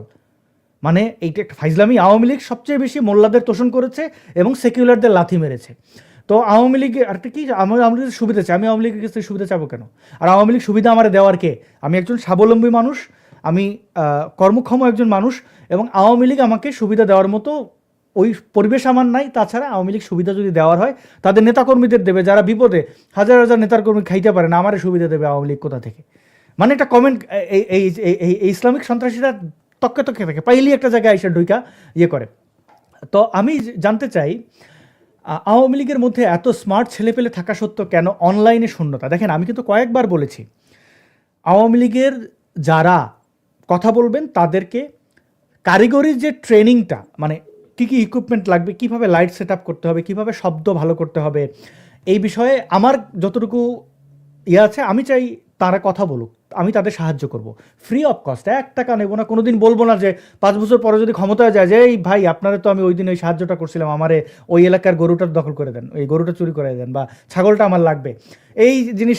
বা এমনকি কোনোদিন দেশে আসার জন্য বলবো না যে ভাই আমি দেশে আসতে চাই, আমার একটু সাহায্য করেন, কোনো বিনিময় ছাড়া। কারণ মুক্তিযুদ্ধের দল আওয়ামী লীগ তাদের এরকম মায়ের খাবে, ইয়ে করবে, এইটা তো হইতে দেওয়া যায় না। ফ্রি অফ কস্ট এই, মানে আমি আর সাহায্য নেওয়া তো দূরের কথা, সাহায্য দেওয়ার চেষ্টা করতেছি অনেক দিন ধরে। এবং ব্যক্তিগতভাবে আমার সাথে যাদের আওয়ামী লীগের এখন অ্যাক্টিভিজম করেন, যোগাযোগ আছে, তারা এটা অস্বীকার করতে পারবেন অনেকে হয়তো, বাট আমার সাথে যাদের যোগাযোগ আছে তাদের আমি সবসময় বুস্ট করার চেষ্টা করি বিভিন্নভাবে, আমার যতটুকু ধারণা আছে বুদ্ধি পরামর্শ দেওয়ার চেষ্টা করি যে এটা এইভাবে করেন, ওইভাবে না। আমার কিন্তু ওই যে নাহিন, আমি নামটা ভুলে গেছি, আবার একটু বলবেন তার নামটা, ছাত্রলীগের সাধারণ সম্পাদক ইনান, শেখ ওয়ালি আসিফ ইনান। ইনানের শো দেখে আমার কষ্ট হয় যে তার একটা ভালো মোবাইল ফোনও নাই, ওয়েব ক্যামে তাকে দেখা যায় না, অন্ধকার, কোনো লাইট নাই। ছাত্রলীগের একজন নেতা যদি এরকম, মানে ইউনুসের পিআর টিম তো খেয়াল করেছেন, ভেতরটা ফাঁকা, কিচ্ছু নাই, কিন্তু বাইরটা চকচকে। আরে আপনাদের ইনানের কথা তো দারুণ কথা বলে, সে পলিটিক্যালি অনেক সাউন্ড, কিন্তু তাকে দেখা যায় না। এখন জেনজি বা এই জেনারেশনগুলো বুঝতে হবে, তারা যখন দেখবে তাদের নেতা অন্ধকারে, ভাববে যে গর্তে আছে লুকাইয়া। এই মনস্তত্ব আপনাকে বদলাইতে হবে, এই জন্য আপনাকে আধুনিক হইতে হবে, সময়ের সাথে সাথে হাঁটতে হবে। আওয়ামী লীগ লাস্ট যে জেনারেশন জেনজি, এদের কাছ থেকে বিচ্ছিন্ন হয়ে গেছিলো, এমনকি মিলেনিয়াল 90s যারা, তাদের কাছ থেকে বিচ্ছিন্ন হয়ে গেছিলো। ওবায়দুল কাদেরের মতো অপদার্থ সাধারণ সম্পাদক যে কথাগুলো বলতো, এগুলো নিয়ে মানুষ যোগ করতো, তার এখনও ফেসবুকে যান, 100টা ছবি ফুল হাতে নিয়ে, এগুলো দেখলে তো এই জেনারেশন কানেক্ট করবে না। এই শূন্যতার জায়গাগুলো একটু যদি আপনি আমাদেরকে বা আপনার নেতাকর্মীদেরকে বলেন যে তাদের শিক্ষা বিদ্যা এগুলো মানুষের কাছে তুলে ধরুক। ধন্যবাদ ভাই, একটা গুরুত্বপূর্ণ টপিক এটা। দেখেন, বাংলাদেশ আওয়ামী লীগ একটা বৃহৎ সংগঠন, এখানে প্রত্যেকটা পর্যায়ের মানুষ আছে, এখানে কৃষক থেকে শুরু করে একদম উচ্চবিত্ত পর্যায়ের যারা আমলাতন্ত্রের বিশাল বিশাল কর্মকর্তা, এরা আওয়ামী লীগ করার সুযোগ সুবিধা পায়, কারণ এটা ওপেন, প্রত্যেকটা মানুষ এখানে সম্পৃক্ত হতে পারে। এখন আওয়ামী লীগের মধ্যে যে ব্যাপারগুলো অনুপস্থিত ছিল, দীর্ঘমেয়াদে ক্ষমতায় থাকলে আসলে ডালপালা আগাছা বেড়ে যায়, এটা আপনিও জানেন আমিও জানি। সুতরাং এখান থেকে আওয়ামী লীগের মধ্যেও সেগুলা গজিয়েছিল, কিন্তু আওয়ামী লীগের যেই ব্যাপারগুলো নিয়ে শিক্ষা দেওয়া প্রয়োজন ছিল। দেখেন, একটা প্রজন্মকে কানেক্ট করতে হইলে সেই প্রজন্মের মনের ভাষাটাকে আপনাকে বুঝতে হবে। এখন জেনজি আপনি যেটা বললেন, 90-এর একটা বিশাল প্রজন্ম আওয়ামী লীগ থেকে বিচ্যুত হয়ে গেছে। এরা কেন বিচ্যুত হয়েছে? বাংলাদেশ আওয়ামী লীগ কখনো ইতিহাস বিকৃতি করেনি, কিন্তু এখানে একটা সীমাবদ্ধতার জায়গা আছে। বাংলাদেশ আওয়ামী লীগ কিছু কিছু ইতিহাস আমাদেরকে জানাতে চেষ্টা করেনি, জানানোর প্রয়োজন মনে করেনি, যেই কারণে কিন্তু একটা বিশাল প্রজন্ম, আপনি যদি বলেন 90s-এর যে প্রজন্মের কথা বললেন, তারা কিন্তু আওয়ামী লীগ থেকে দূরে সরে গেছে। কারণ আওয়ামী লীগে কিছু কিছু মানুষকে পূজা করা হয়েছে, কিন্তু সেই মানুষগুলার জন্ম কিংবা সেই মানুষগুলার উৎপত্তি কিংবা সেই মানুষগুলার আশেপাশে যারা ছায়া হয়েছিল তাদেরকে সামনে আনার চেষ্টা করেনি, সেই ইতিহাস আমাদেরকে জানতে দেওয়া হয়নি। এখন বঙ্গবন্ধুকে নিয়ে যে বিকৃত ইতিহাসগুলা জামাত বিএনপি সামাজিক যোগাযোগ মাধ্যমে ছড়িয়ে দেয়, এইটা নিয়ে কাউন্টার দেওয়ার মতো ওইরকম কোনো ব্যক্তি কিংবা ওইরকম কোনো কন্টেন্ট কিংবা ওইরকম কোনো লেখা আমাদের নাই। কেন নাই? কারণ আমরা সেটা গুরুত্ব দিয়ে কখনো দেখিনি। আমরা সামাজিক যোগাযোগ মাধ্যমে এত বড় একটা পরাজয় বরণ করলাম, সামাজিক যোগাযোগ মাধ্যমের চরম ব্যর্থতার কারণে আমাদের এই পরাজয় হয়েছে। আমরা গুজব প্রতিরোধে সক্ষম ছিলাম না, আমরা গুজবের কাছে হেরে গেছি। কিন্তু 5 আগস্টের পর এইরকম একটা নির্মম বাস্তবতার পরেও বাংলাদেশ আওয়ামী লীগের মধ্যে কোনো প্রকার উপলব্ধি আসেনি। এইটা নিয়ে আমি বিভিন্ন ফোরামে বারবার বলার চেষ্টা করেছি যে অন্তত পক্ষে যারা কথা বলতে চায় তাদেরকে সহায়তা করেন, যদি সহায়তা করতে না পারেন কাউকে না কাউকে দিয়ে সহায়তা করার ব্যবস্থা করেন। একটা স্মার্টফোন, একটা দামি মোটামুটি লেভেলের মাইক্রোফোন কিনতে কিন্তু আহামরি একটা বাজেট লাগে না। এখানে আপনি যেটা বললেন শেখ ওয়ালি আসিফ ইনান অন্ধকারের মধ্যে থাকেন, আমি ইনান ভাইকে বলবো আপনি দয়া করে অন্তত পক্ষে এই সিচুয়েশনে এসে এই আমাদের যে তরুণ প্রজন্ম, এদের সাথে কানেক্ট হইতে গেলে আপনাকে আপডেট হইতে হবে, সময়ের সাথে তাল মিলিয়ে আপনাকে প্রয়োজনীয়তা অনুযায়ী আপনাকে পরিবর্তন হইতে হবে। এখন এই প্রজন্ম 8K রেজুলেশনের ভিডিও দেখা অভ্যস্ত ভাই, আসাদ ভাই। এখন আপনি যদি আমাকে 360 রেজুলেশন, 380 রেজুলেশন কিংবা 1080 রেজুলেশনের ভিডিও আপনি দেখান, স্বাভাবিকভাবে দেখবে না। আপনি দেখেন আওয়ামী লীগের পেজের মধ্যে যেই সঞ্চালনা গুলা করা হয় প্রোগ্রাম, সেখানে লাইভে ভিউয়ার থাকে 90 জন, 80 জন, 120 জন। আওয়ামী লীগের মতো একটা সংগঠন, যে সংগঠনের সব থেকে বেশি ফলোয়ার ফেসবুকে, সেই সংগঠনের পেজ থেকে যখন একটা লাইভ টেলিকাস্ট হবে, একটা ব্রডকাস্ট হবে, সেখানে লক্ষ লক্ষ ভিউয়ার থাকবে, লাইভ ভিউয়ার। এই পরিস্থিতি আমরা কেন সৃষ্টি করতে পারলাম না? কারণ আমাদের ওই ইচ্ছাটুকুই নাই, আমাদের ইচ্ছা শক্তিটুকুই নাই। এখন আপনি বলতে পারেন যে এই নিয়ন্ত্রণ কারা করতেছে? এই নিয়ন্ত্রণ কারা করতেছে? সুলতান রহমান আব্বার ইয়েতে আমি নিশ্চয়ই বলেছিলাম আপনাকে, আপনি নিশ্চয়ই এটা খুব ভালোভাবে জানেন। এখন যারা নিয়ন্ত্রক, তাদের মধ্যে যদি পরিবর্তন না আসে, তারা যদি বোঝার চেষ্টা না করে, তবে তৃণমূল সারাদিন যদি চিল্লাপাল্লা করে, সেটা তো আসলে লাভ হবে না। এই যে এত বড় একটা পরাজয়, এই পরাজয় আচ্ছা, আওয়ামী লীগের পেজটা যে ববির দখলে বা সোশ্যাল মিডিয়া, ববি বাংলাদেশের রাজনীতি নিয়ে কতটুকু ধারণা রাখেন আমি জানি না। মানে এটা কি একটা দখলে রেখে দেওয়া, মানে দখলে নামে নিশ্চয়ই তারা শেখ হাসিনার চেয়ে নিশ্চয়ই আমি বড় আওয়ামী লীগের না, আমার মাথা ব্যথা ওই জায়গায় না, আমার খুব প্রিসাইজ জায়গায়। নিজম মজুমদারকে দেখেন না, মাইক্রোফোন ইউজ করা থেকে শুরু করে ক্যামেরা, লাইটস, অনেক স্মার্ট। যেটার প্রশংসা সেটা করতে হবে। আপনি নামছেন যুদ্ধ করতে। এখন এই যে 7.62 দেখলাম তো, এই যে ওরা নামছে স্নাইপার নিয়ে, আপনি একটা তরবারি নিয়ে বলতেছেন হুই হুই করতেছেন, আপনার তো একটা গুলি মার আপনি শেষ। সোশ্যাল মিডিয়ায় পিনাকি ভট্টাচার্যকে গত প্রায় 5 বছর ধরে জামাতি অর্থায়ন এবং জামাতের এডিটর রিসার্চ টিম পিনাকিকে সাহায্য করতো। অনেকে দেখেন না, পিনাকি এই করে কারণ হচ্ছে ও টেলিপ্রম্পটার দেখে দেখে পড়ে, ওই পড়তে যেয়ে তাল রাখতে যেয়ে এরকম করে হাত পা নাড়াচাড়া করে যেন আপনাকে ডিস্ট্র্যাক্ট করতেন। তো এই রিডিং এইভাবে পড়লে তো আপনি মানে এটা তার একটা স্টাইল। সে প্রমিত বাংলায় কথা না বলে আঞ্চলিক ভাষায়, তার কুষ্টিয়ার ভাষায় কথা বলে যেন আপনি কানেক্ট করতে পারেন। সে ভয়ঙ্কর রকমের মানে ইসলাম বিদ্বেষী এবং মুসলিম বিদ্বেষী। ইসলাম একটা ধর্ম, ইসলাম কেউ বিদ্বেষ হইলে কেউ মরে যায় না, কিন্তু সে মুসলিমদের 2 পয়সা পছন্দ করে না। কারণ তার মধ্যে তার বাবা শ্যামল ভট্টাচার্য অনেক ভালো একজন মানুষ ছিলেন, কিন্তু তার মধ্যে ওই যে ভট্টাচার্য, ওই যে ব্রাহ্মণ, বর্ণ ব্রাহ্মণদের সেই যে ঘৃণা, নিম্নজাতের সেই ঘৃণা রয়েছে। এবং সে আজকে আলহামদুলিল্লাহ সুবহানাল্লাহ বলে শুধুমাত্র আপনাদের বেকুব বানানোর জন্য। আপনি আলহামদুলিল্লাহ সুবহানাল্লাহ বললে যতটা না, একজন দাদা আলহামদুলিল্লাহ বলেছে, আবু তালেব দাদা আপনাকে ছাড়া জান্নাতে কি করে যাব। এই যে আপনার ব্যথা মনের মধ্যে, যখন বিদেশিরা আমার সোনার বাংলা আমি তোমায় ভালোবাসি বলে গান গায়, মানে আমি তাদের বিকৃত করছি না, সাদা চামড়ার একজন যখন আমার বাংলায় গান গায় আমি খুব খুশি হই, আরে কি সুন্দর গান গায়। ওই যে একটা লোক আছে যে ইউটিউবে যখন স্বামী স্ত্রী কন্টেন্ট বানাইলে সেটাকে বউ ব্যবসায়ী বলে। তো নাটালিয়া আর একজন হাবিব আছে, দেখবেন ওই ধুরন্ধরটা আগে ছিল আওয়ামী লীগের, তার ইয়ে হচ্ছে তার ওয়াইফ একজন জার্মান বা বোধহয় রাশিয়ান। এটাই হচ্ছে যে তার কন্টেন্ট মানুষ বাংলাদেশে দেখে, বেলারুশ। তো তার কন্টেন্ট বাংলাদেশের মানুষ দেখে কারণ তার বউ একজন ভিন্ন ভাষী হয়ে বাংলায় বলে। এই যে একটা জায়গা, দাদা ওই যে পিনাকি এই জায়গাগুলো দখল করেছে। আওয়ামী লীগের জায়গাগুলো শূন্য, নিচুম মজুমদার ছাড়া আর কোনো ব্যক্তি নাই যে কিনা এই জিনিসগুলো তুলে ধরবে। এখন অনেকে কমেন্ট করেছেন, আমি একটু তারেক আপনার এই বক্তব্যে যাওয়ার একটু কমেন্টটা পড়ে নিই। কমেন্টটা হচ্ছে, আসাদ ভাই আমি কন্টেন্ট করতে ট্রেনিং করতে চাই, আমি আপনার সাথে কিভাবে যোগাযোগ করতে পারি জানাবেন প্লিজ।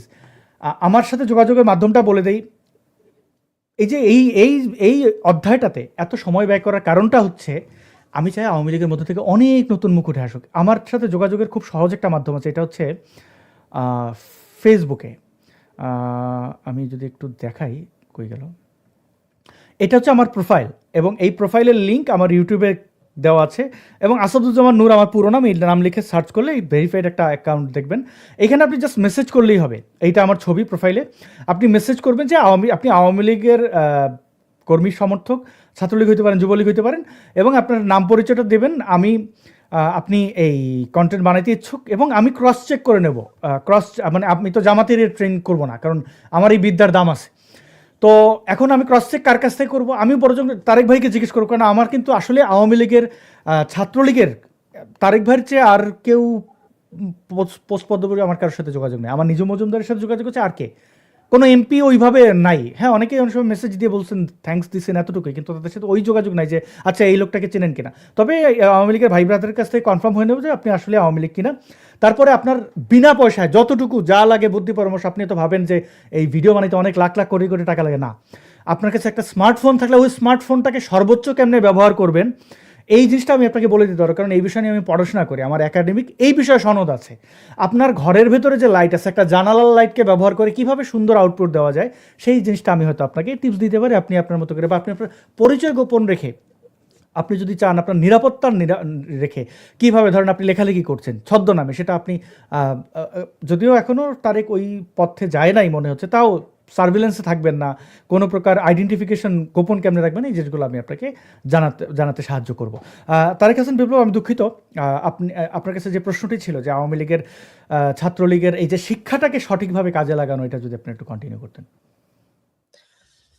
দেখেন, গত 15 বছরে আওয়ামী লীগ কখনো চেষ্টাও করেনি, কখনো তারা ওই রকম কোনো পরিকল্পনা হাতে নেই নিজের ছাত্রলীগের ছেলে মেয়েদেরকে সুশিক্ষায় শিক্ষিত করতে হবে। আপনি জামাতের দিকে তাকান, শিবিরের দিকে তাকান, তাদেরকে যেভাবে ফান্ডিং করা হয়, যে সেক্টরে শিবিরের যে ছেলেটা অনেক পারদর্শী থাকে কিংবা মেধা তার মধ্যে থাকে, সেটাকে বিকশিত করার জন্য তাদেরকে প্রচুর পরিমাণে ফান্ডিং করা হয় ভাই, সেটা আপনি খুব ভালোভাবে জানেন। এখন দেখেন, মেধাবী যে শিক্ষার্থীগুলা, এরা কিন্তু ছাত্র জীবনে জন্মের পর থেকে কিন্তু এরা শিক্ষিত হয়ে বের হয় না।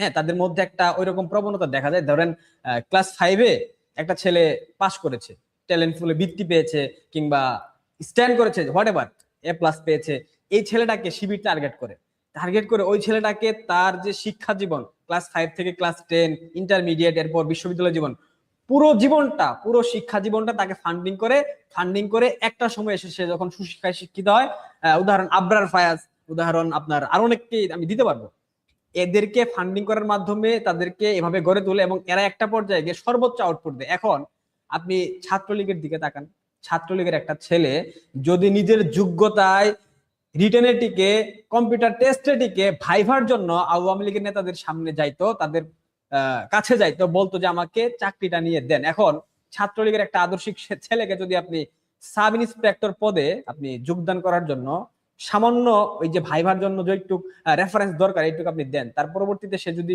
সেই চাকরিটা সেই নেতার বদলতে পায়, সে কি কখনো কোনোদিন কোনো সময়ের জন্য সংগঠনের বিরুদ্ধে কথা বলবে?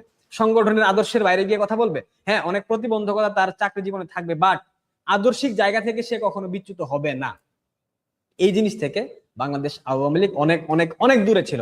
আমি নিজে ভুক্তভোগী, আমার একটা ফ্রেন্ড সে এসআই পরীক্ষায় লাস্ট 2023 সালে টিকে ছিল, বাট আওয়ামী লীগের কোন এমপি মন্ত্রী তাকে সে সহায়তাটুকু করেনি। সে ছাত্রলীগের যুগ্ম সাধারণ সম্পাদক, একটা বিশ্ববিদ্যালয়ের শাখার অনেক বড় পোস্ট, তাকে সহায়তা করেনি।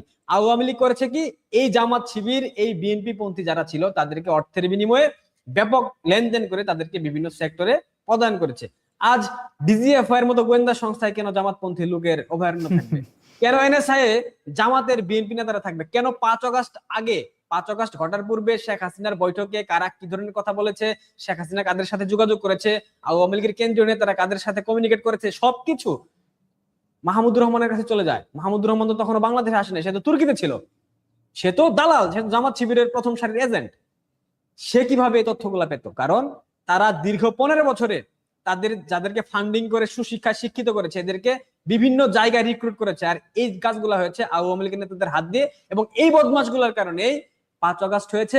এখানে তাদের যে জিনিসটা করা দরকার ছিল, ছাত্রলীগের সুশিক্ষায় সুশিক্ষিত যে ছেলে মেয়েগুলা কিংবা যারা প্রগতিশীল, মুক্তমনা, মুক্ত চিন্তক কিংবা যারা একটা সেক্টরে কাজ করতে সক্ষম, ধরেন ভাই উদাহরণ, আমি জার্নালিজম নিয়ে পড়াশোনা করেছি, আমার সাবজেক্ট জার্নালিজম। আমাকে যদি এই সেক্টরে আওয়ামী লীগ ফান্ডিং করতো, ফান্ডিং প্রয়োজন নেই, আমাকে জাস্ট সঠিক দিক নির্দেশনা দিত, আমি কিন্তু এই সেক্টর অনেক ভালো করতে পারতাম, চেষ্টা করতাম অন্তত পক্ষে। কিন্তু আওয়ামী লীগ সেটা করে নাই। শুধুমাত্র আমার উদাহরণ না, অসংখ্য প্রজ্ঞাবান ছেলে মেয়ে ছিল ছাত্রলীগ, অসংখ্য ছেলে মেয়ে আছে ভাই, আপনি অনেককে চেনেন না, অনেক ভালো লিখে, সিরিয়াসলি বলতেছি, অনেক ভালো লিখে, অনেক প্রজ্ঞাবান রাইটারের থেকেও ভালো লিখে। তাদেরকে তাদের যে লেখাগুলা পত্রিকাতে প্রকাশ করতে হবে, এইটুক সুযোগ সৃষ্টি করে দেয়নি আওয়ামী লীগ। তাহলে আপনি কিভাবে চিন্তা করেন যে আওয়ামী লীগ সুশিক্ষায় শিক্ষিত করবে তাদের ছেলে মেয়েদেরকে? আওয়ামী লীগ তাদের ছেলে মেয়েদেরকে বাঁচিয়ে রাখার জন্য, টিকিয়ে রাখার জন্য, তাদেরকে অর্থনৈতিক ভাবে স্বাবলম্বী করার জন্য কি কোনো পরিকল্পনা হাতে নিয়েছিল 15 বছরে? এখনো আপনি দেখতে পাচ্ছেন ছাত্রলীগের ছেলে মেয়েগুলা না খেয়ে না দিয়ে অনলাইনে ফাইট করতেছে, লড়াই করতেছে। আপনি যে কথা বললেন যে ভিডিওগ্রাফির ব্যাপারটা, ভিডিওগ্রাফি করতে যে সামান্য অর্থ সহায়তা প্রয়োজন, এটা কি আওয়ামী লীগের এমপি, মন্ত্রী, ব্যবসায়ী কিংবা নেতারা দিতে পারে না? অবশ্যই পারে, কিন্তু সেটা সেটা তারা দেবে না, কারণ ওই সৎ সাহসটুকু, ওই সদ ইচ্ছাটুকু তাদের মধ্যে নাই, কারণ তারা চায় না ভাই। জি আমি শেষ করি ভাই, এক minute. G please please please. Last কথা হচ্ছে, আওয়ামী লীগের একটা বিরাট অংশের নেতা কর্মীরা চাই না বাংলাদেশ আওয়ামী লীগ সহসায় বাংলাদেশের রাজনীতিতে, স্বাভাবিক রাজনীতিতে ফিরুক। এটা হচ্ছে সব থেকে বড় সত্য কথা। অনেক ধন্যবাদ। আমি এস.এ. সাব্বির যখন অ্যারেস্ট হন আমি অবাক হয়ে গেলাম, এত তরুণ, ওনার এনার্জি দেখে। অনেকে আওয়ামী লীগের আমাকে বলে গুপ্ত গুপ্ত, ছেলেটা জেল খাটলো, দীর্ঘদিন জেল খেটে এখন দেশের বাইরে, তার ডিভাইস দেখে আমার দুঃখ হয়। আসলে যদি আওয়ামী লীগের এরকম হতো যে সাহায্য করে একে অন্যকে, তাহলে তো আমি আজকের পত্রিকা না যেন, আজকের কণ্ঠ নামের একটা অনলাইন পোর্টাল আছে, তাদের ভূমিকা অসাধারণ। তারা কিন্তু কেউ জার্নালিজম নিয়ে পড়াশোনা করে নাই, তাও কিন্তু তারা এই যে চেষ্টা, আমি তার সাথে তাকে চিনি, আমি দেখলাম যে সে নিজস্ব অর্থায়ন এগুলো করতেছে, আরও বিচ্ছিন্নভাবে অনেকেই করতেছেন, কিন্তু সাংগঠনিকভাবে হাসান মাহমুদরা যাদের কোটি কোটি টাকা, তারা বলে, তারা দিল্লির একজন সাংবাদিক বলছিল যে তোমাদের দেশে মন্ত্রী ছিল ফকির একটা ইয়ে নিয়ে এসেছে, কি যেন কি একটা মানে বলতেছে এই এরা কি মানে এত টাকা, বলে টাকা নেই, কিন্তু আমাদের দেশ থেকেই টাকাগুলো যে পাচার করে, মানে এগুলো। যাই একটা প্রশ্ন করে, যারা রাঙ্গুনিয়া আছেন, হাসান মাহমুদের বাড়ির একটা জানালা কেউ ভাঙে নাই কেন? তার ব্যবসা প্রতিষ্ঠানগুলো এখন কে দেখভাল করে? বিএনপি জামায়াতের দেখভাল করে কিনা, এটা একটু নিজেকে প্রশ্ন করবেন। রাঙ্গুনিয়ার কেউ থাকলে এখানে কমেন্টে জানাবেন। এবং তাদের টাকার পরিমাণ কি, ওই অঞ্চলের যত পাহাড়, যত প্রাকৃতিক সম্পত্তি, সেগুলো কাদের দখলে ছিল? এরশাদ মাহমুদ, হাসান মাহমুদ এগুলো জানবেন। ওবায়দুল কাদের এলাকার একটু খোঁজ নেন, যে তাকে অনেকে বলতো সে শুধু নারীতে বিক্রি হয়, টাকা পয়সা সে নেয় না। ঘড়ি টড়ি নিয়ে বিতর্ক হইলে বলতো এগুলো মানুষ গিফট দেয়, আমি কি করতাম। হ্যাঁ, তো এগুলো আমরা জানি, এবং এর পরিণাম কি হয় তাও আমরা জানি। একটু বলবেন তারেক হাসান বিপ্লব, 3 লক্ষ সাইবার যোদ্ধা তৈরি করা হইলে সেই সাইবার যোদ্ধারা কোথায়? 3 লক্ষ সাইবার যোদ্ধা কারা আপনি জানেন না? এটা তো আপনার জানা উচিত ভাই। 3 লক্ষ সাইবার যোদ্ধা ছিল সালমান মুক্তাদির, মুনজেরিন শহীদ, আইমান সাদিক, তাহসিনেশন, তহিদ আফ্রিদি, আরএস ফাহিম চৌধুরী, আর অনেকে আছে, অনেকে। এরা তো সাইবার, যারা শেখ হাসিনার পতনের পরে পালাইছে, হাসিনা পালাইছে বলে নাচলো, স্লোগান দিয়েছে। এবং এদের যে মানে আপনার এদেরকে যারা ফান্ডিং করেছে, এদেরকে যারা আপনার সহায়তা করেছে, অর্থনৈতিকভাবে স্বাবলম্বী করেছে, এদেরকে বঙ্গবন্ধু কন্যা শেখ হাসিনা পর্যন্ত পৌঁছে দিয়েছে, এদের মধ্যে অন্যতম ভূমিকা ছিল আমাদের সিআরআই তন্ময় স্যার, আমাদের নসরুল হামিদ বিপু স্যার, আমাদের জুনায়েদ আহমেদ পলক স্যার। তো এই স্যারদের অবদান আপনি কিভাবে অস্বীকার করবেন ভাই? এখন তো সেই তারা যারা যোদ্ধা ছিল, অনলাইন সাইবার যোদ্ধা, 3 লক্ষ সাইবার যোদ্ধার যারা প্রতিনিধি ছিল, এরা তো কাজ করতেছে আওয়ামী লীগের বিরুদ্ধে করতেছে। সাইবার যোদ্ধা মানে তো আওয়ামী লীগের পক্ষে কাজ করতে হবে, মুক্তিযুদ্ধের পক্ষে কাজ করতে হবে, এমনটা তো বাধ্যবাধকতা ছিল না, কারণ তারা তো আমাদের আদর্শের না। এদের মতো বেহায়া, এদের মতো বদমাস, এদের মতো জঘন্য মানসিকতার মানুষ আওয়ামী লীগকে ধ্বংস করেছে, আওয়ামী লীগের অনলাইন সেক্টরটাকে ধ্বংস করেছে। এই যে সিআরআই এর কথা বলে লক্ষ লক্ষ কোটি কোটি টাকা, শাহ আলী ফরহাদ কোথায়? সিআরআই এর অন্যতম হোতা, সে কই? 5 আগস্টে পরে তাকে দেখেছেন কোথাও? সামাজিক যোগাযোগ মাধ্যমে আছে। সিআরআই এর আরো যারা সংশ্লিষ্ট ব্যক্তিবর্গ ছিল, এদের ফেসবুকের লক্ষ লক্ষ ফলোয়ার, যেগুলা টাকা দিয়ে কেনা, পোস্টিং করে কিনা ফলোয়ার, এই ফলোয়ার সমৃদ্ধ প্রোফাইল গুলা কোথায়? 5 আগস্টের পর তো সেই খেটে খাওয়া মেহনতি মানুষ যারা ছিল, যারা তরুণ সমাজ ছিল, যারা তৃণমূলে ছিল, তারাই কিন্তু লড়াই করতেছে।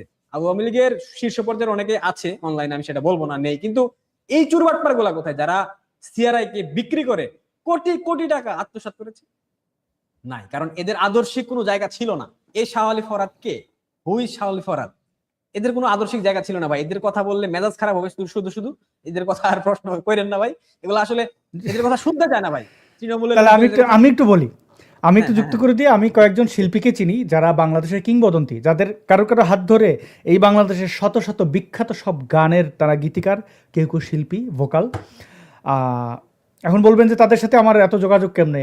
শিল্পীরা স্বাভাবিকভাবে প্রগতিশীল হয়, তো তাদের কাছ থেকে আমি শুনেছি এই জয় বাংলা কনসার্টের নামে বিভিন্ন আওয়ামী লীগের প্রজেক্ট, মানে আসলে এগুলো মুক্তিযুদ্ধ বঙ্গবন্ধুর, এই চোরবাটপাররা কি পরিমাণে শিল্পীদের, মানে যারা পক্ষের লোক ছিল, আওয়ামী লীগের লোক ছিল, তাদের আওয়ামী বিদ্বেষী বানিয়েছিল এই চোরবাটপারগুলো শুধুমাত্র টাকা চুরির জন্য। ধরেন আপনি একজনকে হায়ার করলেন, তার পারিশ্রমিক তো তাকে দেবেন, পারিশ্রমিক না দেন সম্মানটুকু তো দেবেন। এরা সম্মান, ক্রেডিট সব ছিনতাই করেছে। একটা ছিনতাইয়ের ঘটনা বলি। আমি যখন নুরুল হক নুরু মোসাদের এজেন্ট মেন্দিয়ান সাফাতির সাথে দেখা করে, এই দেখা করার ঘটনাটা অনেক আলোচনা হয়েছিল, কিন্তু তো যে এটা রাজসাক্ষী, যে এটা রেফার করছে শিপন কুমার বসু কলকাতার। তো সে কলকাতায় আমার সাথে একবার একটা শপিং মলে হাঁটতে যেয়ে দেখা হয়েছে, ডাক দিয়েছে আপনি কি অমুক, আমি বলছি হ্যাঁ। তো তারপরে সে আমার ভাই আমার খুব ফ্যান ট্যান এই করেছে, ফোন নাম্বার রেখেছিল, একদিন মেসেজ করেছিল। আমি তার সাথে কথা বলি, তাকে আমার পছন্দ না, সে ওই দালাল টাইপের আর কি, ব্রোকার টাইপের আর কি, ইধার কা উধার করে আর কি। খারাপ ভালো বলবো না, হয়তো সে ভালো। যেই নুরুল হক নূরের এটা, তখন আমি ওই ক্লিপের মধ্যে একটা জায়গা ছিল শিপন কুমার বসুর কথা। আমি শিপন কুমার বসুর কথা এই লোকটাকে তো চিনি, অনেক খুঁজে নাম্বারটা বের করে যোগাযোগ করলাম এবং সে আমাকে বলল যে হ্যাঁ এই কাজ করেছে। আমি যেহেতু কারো কল রেকর্ড করি না, তার কল রেকর্ড করে নি, আমি তাকে বলছি যে আপনি লাইভে সেই কথাগুলো বলেন অথবা আমাকে কোনো এভিডেন্স দেন। সে আমাকে এভিডেন্স দিল, কথা বললো, আমি এটা প্রচার করলাম। সিআরআই দেখলাম এসে ওইটাতে পুরো ক্রেডিট নিয়ে নিল আর কি। মানে যেখানে আমি চিন্তা করলাম আচ্ছা নেই, তাও একটা ভালো নুরুল হক নূর আদর্শিকভাবে সৎ না। এবং আজকে যারা এই সমন্বয়ক, এই সার্জিস দেয়, এরা নুরুর চেলা সবকটা। এই আসিফ মাহমুদ, সজীব ভুইয়া দেখেন, এই এরা কিন্তু ওই গণপরিষদ থেকেই আসা। নুরু যদিও তার কেবলা বদলাইছে, কিন্তু ওরা ওই ডিপ স্টেটের সাথে মিলে, এটা অন্য আলোচনা, ওদিকে না যায়। তো এই কাজগুলো কিন্তু সিআরআই করেছে। আরও দুঃখের বিষয়, আজকে শেখ হাসিনা কথা বলেন এবং সেই কথা তৃণমূলের নেতাকর্মীদের মাঝে পৌঁছায়, তার একমাত্র মাধ্যম কিন্তু সোশ্যাল মিডিয়া, ফেসবুক, ইউটিউব। বাংলাদেশে কোনো মিডিয়া শেখ হাসিনার একটা বক্তব্য প্রচার করবে না, যদিও শেখ হাসিনার হাত ধরে এই বাংলাদেশের মিডিয়াগুলো হয়েছে। তিনি লাইসেন্স দিয়েছিলেন বলেই আমার মনে আছে ছোটোবেলায় যখন বিএনপি ক্ষমতায় এসে 21 টেলিভিশন বন্ধ করে দিয়েছিল, আমার শিশু মনে কতটা প্রভাব পড়েছিল।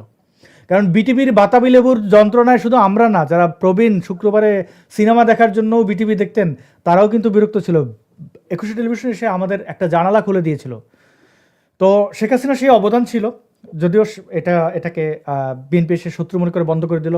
শেখ হাসিনা এত বেসরকারি টেলিভিশন চ্যানেল লাইসেন্স দিলেন। হাসান মাহমুদ এই লাইসেন্স দিয়ে কত শত কোটি টাকা সে হাতায়া নিল, কিন্তু সকল টেলিভিশনগুলো কিন্তু শেখ হাসিনার বিরুদ্ধে, কেউ প্রচার করবে না। এই সোশ্যাল মিডিয়ার গুরুত্ব বুঝতে পারছেন না। ভেনেজুয়েলার প্রেসিডেন্টকে চিলের মতো করে ধরে নিয়ে আসলো এই সোশ্যাল মিডিয়া থেকে। এখন বলবেন কেমনে? ইন্টারনেট দিয়া সাইবার অ্যাটাক করে প্রথমে তাদের বিদ্যুৎ কেন্দ্র, ইন্টারনেট, এই জায়গাগুলোকে যদি আপনি উপেক্ষা করেন তাহলে একটু মনে করবেন যে 1971-এ আমাদের রেডিও স্টেশনগুলো কতটা গুরুত্বপূর্ণ ছিল। ওই সময়ে সর্বোচ্চ মিডিয়াম ছিল রেডিও স্টেশন। আজকে সেই স্বাধীন বাংলা বেতার কেন্দ্রের সাথে আমি তুলনা করব না, কিন্তু আমি বলবো যে ইন্টারনেট, সোশ্যাল মিডিয়া এগুলো খুবই গুরুত্বপূর্ণ। আপনি এটার পাত্তা না দিলে আপনি ক্ষতিগ্রস্ত হবেন। ধানমন্ডির 32 ভাঙিয়েছে ফ্রান্সে, আর নিউ ইয়র্কে বসে ইলিয়াস পিনাকি, এটা সম্ভব হইতো না সোশ্যাল মিডিয়া। যদি কাউন্টার অ্যাক্টিভিস্ট থাকতো তাহলে তারা এটা পারতো না, এই কাজ তারা করতে পারতো না। তো এই কাজ তো আমি ভাই নিজের খেয়ে তো এইভাবে আওয়ামী লীগের হয়ে ঝাঁপাইয়ে পড়বো না, কারণ আমার তো ভাই লাজ লজ্জা বলে কিছু আছে। মানুষ যখন আমারে বলে যে ভাই আপনি আওয়ামী লীগের ডিফেন্ড করেন, আপনার লজ্জা হয় না? আপনার মা বোন, ছোট্ট মাইনর বোনকে 48 ঘন্টা আটকায় রাখলো। আমার তাসনিম খলিল যদি এই প্রশ্ন করে, আমি তার উত্তর দিতে পারবো না যে কেউ তো আপনার পাশে ছিল না, আমি আপনার পাশে ছিলাম, ইউনাইটেড নেশনসের রেফার আমি করছি, আমি উত্তর দিতে পারবো না। ইনফ্যাক্ট তার বোন আমারে ওই দিন, তার বোন লালবদরগিরি শুধু করে নাই, বঙ্গবন্ধুকে অপমান করেছে এবং আওয়ামী লীগেরকে জারজ বলে গালাগালি দিয়েছে, খুনি বলেছে, হাদির হত্যাকে কেন্দ্র করে। এই নিয়ে তার সে আমার বন্ধু, কিন্তু আমার সাথে তার দ্বন্দ্ব হয়েছে। তার ভাই আমাকে থ্রেট করেছে মামলা করবে, এবং সেটার ইয়েও আছে, আমাকে মেনশন করে মামলা করবে, গালাগালি করেছে এবং আমাকে ইনবক্সে বলেছে লজ্জা নাই যে আওয়ামী লীগ তোমার মা বোনকে ধরে নিয়ে যায়, সেই আওয়ামী লীগকে ডিফেন্ড করো। আমার আসলেই নিজেরা এটা দেখলে অবাক লাগে যে আওয়ামী লীগ আমার পাসপোর্ট নিয়ে নিছে, আমি তো ওইভাবে ঝাঁপাই পড়তে পারিও না, কিছুটা লজ্জা রাখতে হয়, তাই না ভাই? তো এই জায়গাগুলোতে আওয়ামী লীগ নাই, বিপর্যয় ঠেকাবেন কেমনে? আওয়ামী লীগের পতনের আগে 1 বছর আগে নিজুম ভাইকে আমি বলেছিলাম যে সাইবার ইউনিটটা দেখছে রাজীব ফারহান, যে রাজীব ফারহান একজন জামাতি গুপ্তচর, যার অনুসারী, যার সোলজাররা হচ্ছে পুরোপুরি জামাত, প্রমাণিত, আমি প্রমাণ দিছি। নিজম মজুমদার যখন জুলাই আন্দোলনে দেখলেন যে সাইবার অ্যাটাকের শিকার হচ্ছেন, তখন বোধহয় ডিবিফিবিকে বলেছিলেন, বা এর আগেও বলেছিলেন আওয়ামী লীগের এই ইন্টারনাল এগুলো তো অনেক লেন্দি, এই যে বিপু যিনি আছেন তিনি নাকি পদক্ষেপ নিয়েছিলেন, ওই ছেলেপেলেগুলোর ধরার চেষ্টা করেছেন, রাজীব ফারহানকে না। আজকে দেখেন এত পুলিশ হত্যার শিকার হয়েছে, এত পুলিশ বাংলাদেশ ছেড়ে পালাতে বাধ্য হয়েছেন। রাজীব ফারহান কিন্তু দিব্যি ঘুরে বেড়াচ্ছিল, রোজার মাসে নারী নিয়ে ফুর্তি করছিল গাড়ির মধ্যে, জনগণ ধরেছে তাকে। তো এই লোকগুলো কোথায় ছিল? পুলিশ সুপার ছিল, সে ঢাকা সাইবার ইউনিটের অন্যতম প্রধান ছিল। তো আওয়ামী লীগ যেখানে বসে, আমি উদাহরণ দিলাম আমেরিকার, যে কীভাবে ভেনেজুয়েলার প্রেসিডেন্টকে নিয়ে আসে, কীভাবে প্রিসাইজ অ্যাটাক করে, খামিনিকে হত্যা করে, এগুলো সব ইন্টারনেটকে বেস করে। মানে এখন ওয়ার, যেখানে তাদের নিউক্লিয়ার আছে, এত আধুনিক অস্ত্র আছে, তারা ওই জায়গাগুলোতে জানে যে কোথায় কিভাবে অ্যাটাকটা করতে হবে। সোশ্যাল মিডিয়ায় ক্যাম্পেইন করে শেখ হাসিনাকে স্বৈরাচার বানানো হয়েছিল। এইটা ডিপ স্টেটের এই যে শিমু নাসের ইয়ার্কি, আরও কয়টা প্রতিষ্ঠান বলবো, তাদের টাকা দেওয়া হয়েছে, ট্রেনিং দেওয়া হয়েছে সোশ্যাল মিডিয়ার জন্য। এই যে জুলাই আন্দোলনের স্নাইপার, এই যে গুলির এত ক্লিয়ার ফুটেজ কিভাবে আসে, আর ছাত্রলীগের নেতারা এখনও ঘোলায় ধোঁয়ায় অন্ধকার, সেই 1972 সালের টিভি চ্যানেলের মতো, বিটিভির মতো ঝিরঝির ঝিরঝির করে।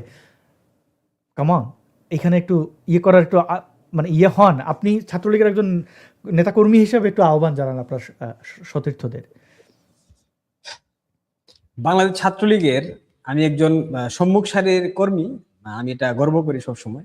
এখন সব থেকে বড় সীমাবদ্ধতার জায়গাটা হলো আওয়ামী লীগের যারা নীতি নির্ধারক, যারা প্রবীণ, এদের তো অনেকের আপনার এজ বর্তমানে 60+, 70+ আছে অনেকের। এদের মধ্যে এই জিনিসটা কোনোভাবেই ঢুকানো যাচ্ছে না যে সোশ্যাল মিডিয়ার মাধ্যমে আমাদের পতন হয়েছে। দীর্ঘমেয়াদে আপনি যেটা বলছিলেন, বঙ্গবন্ধু কন্যাকে স্বৈরাচার বানানো হয়েছে সোশ্যাল মিডিয়ার মাধ্যমে। হ্যাঁ, সোশ্যাল মিডিয়ার যে প্রভাব এবং এই সোশ্যাল মিডিয়া দিয়ে যে একটা পুরো প্রজন্মকে জামাতিকরণ করা হয়েছে, জামাতের মত আমার একটু দায় স্বীকার করে নেই, জাস্ট 10 সেকেন্ড, আমি দুঃখিত ভাই। আমি নিজেও শেখ হাসিনাকে কয়েকবার স্বৈরাচার বলেছি, না ভেবে বলেছি। পরে যখন মাথায় ইয়ে শেষ, স্বৈরাচার কেন বললাম, স্বৈরাচারের সাথে তো ওনার মেলে না। চিন্তা করেন ইনফ্লুয়েন্সটা কোন লেভেলে। জি, আমি দুঃখিত আপনাকে থামানোর জন্য। আচ্ছা, আপনার এই প্রসঙ্গ ধরে আমি একটা কথা বলি। শেখ হাসিনাকে যে ফ্যাসিস্ট বলা হয়, কোন কোন কারণে ফ্যাসিস্ট বলা হয়, কি কি ইস্যুতে তাকে ফ্যাসিস্ট বলা হয়, তিনি কি কি করেছেন যার কারণে তাকে ফ্যাসিস্ট বলা হয়, ফ্যাসিস্টের একটাও নাই। ডেফিনেশন এটা কি, এই ব্যাপারগুলা কি বিশ্লেষণ করে কিংবা এই ব্যাপারে কোনো ধরনের বড় ধরনের কোনো কন্টেন্ট রিসার্চ অ্যানালাইসিস করে কোনো ধরনের কিছু আওয়ামী লীগের পক্ষ থেকে করা হয়েছে? সেটা সারা বাংলাদেশে স্প্রেড করা হয়েছে? যদি সেটা করা হয়, সেটা স্প্রেড করতেও কিন্তু এই সোশ্যাল মিডিয়ায় প্রয়োজন হবে। এইটুক সেন্স আওয়ামী লীগের মধ্যে নাই। আমি যেটা বলছিলাম, নীতি নির্ধারণী মহল এরা এখনো ভাবে, আমি অনেকের সাথে কথা বলি তো, তারা এখনো ভাবে আরে এগুলা কি ধরনের কথা বলো, আওয়ামী লীগ গণমানুষের দল, আওয়ামী লীগ মেহনতি খেটে খাওয়া মানুষের দল, কৃষক, শ্রমিক, জনতা, রিক্সা চালক, অটো চালক, ভ্যান চালক, চাষা ভূষাদের সংগঠন। তা আওয়ামী লীগ ফিরবে তাদের হাত ধরে। কিন্তু এরা বুঝতে পারছে না পিনাকির মতো লোকগুলা, ইলিয়াসের মতো লোকগুলা এই চাষা পর্যন্ত পৌঁছে গেছে। তারা বুঝতে পারছে না সোশ্যাল মিডিয়ার মাধ্যমে পিনাকিরা একদম প্রান্তিক অঞ্চলে, যেখানে কোন রকম 3G বা 2G ইন্টারনেট চলে, সেখানে ইউটিউবে ভিডিও দেখে গ্রামের মানুষরা সন্ধ্যার পর চা স্টলে বসে ভিডিও দেখে পিনাকি এবং ইলিয়াসের। কারণ তারা সেখানে পৌঁছে গেছে। তারা মিথ্যা বলুক, সত্য বলুক, গুজব বলুক, হোয়াটএভার, কিন্তু তারা পৌঁছে গেছে। কিন্তু আওয়ামী লীগের একজন অ্যাক্টিভিস্ট আছে পৌঁছানোর মতো? পিনাকি এবং ইলিয়াসের কথা মানুষ শুনে, আওয়ামী লীগের কথা শুনতো, কিন্তু আওয়ামী লীগ কি ওই জায়গাটুকু অর্জন করতে পেরেছে? আপনি যে কথা বলছিলেন নিঝুম মজুমদারের পেছনে কারা কারা লেগে আছে আপনি জানেন? আপনি নিশ্চয়ই জানেন, আমি নাম বলবো না। এখন কেউ যদি সামনে এগিয়ে যেতে চায়, তাকে যদি আপনি আটকে রাখেন, এখন আওয়ামী লীগের মধ্যে বিশাল যেহেতু দল, অনেকগুলা গ্রুপ আছে, এক একটা গ্রুপ এক একটা আদর্শে বিশ্বাস করে, তাদের বঙ্গবন্ধুর আদর্শ অটুট আছে, আমি সেটা বলবো না, এক একজন নেতার আদর্শে বিশ্বাসী। এখন এই গ্রুপগুলা, একটা গ্রুপ যখন এগিয়ে যেতে চায় তখন তাকে থামিয়ে দেওয়া হয়। আপনি নিশ্চয়ই খেয়াল করেছেন 5 আগস্টের পর নিঝুম ভাই সারা দেশব্যাপী, মানে দেশের বাইরে বিভিন্ন প্রান্তে কূটনৈতিক মহলে বিভিন্ন ধরনের যোগাযোগ, বিভিন্ন ধরনের তৎপরতা তার মধ্যে দেখেছি। তার মতো করে কিন্তু কেউ এগিয়ে আসেনি, অনেক টিমের ভূমিকা ছিল, বাট তাকে যেভাবে হেনস্থা করা হয়েছে অনলাইনে, তার আইডিতে প্রতিনিয়ত, তার পেজে যেভাবে সাইবার অ্যাটাক দেওয়া হয়, এরপর একজন মানুষ কি কারণে, কোন উদ্দেশ্যে, কি জন্য, তিনি তো ব্রিটিশ সিটিজেন নিঝুম ভাই, তো তার কি প্রয়োজন ভাই আওয়ামী লীগের জন্য এত কথা বলা? আওয়ামী লীগের জন্য তার পরিবারকে দূরে রেখে এসে দেশ বিদেশ ভ্রমণ করা, তার একটা ছোট্ট মেয়ে আছে, ছোট্ট ছেলে আছে, তাদেরকে বঞ্চিত করে কেন দেশ বিদেশে ঘোরা? আমার কি ঠেকা পড়েছে ভাই? আমাকে তো আওয়ামী লীগ একটা কয়েনও দেয় নাই এখন পর্যন্ত। তাহলে আমি কেন কথা বলতেছি? কারণ আদর্শিক দায়বদ্ধতা, দেশের প্রতি ভালোবাসা, দেশের প্রতি দায়বদ্ধতা।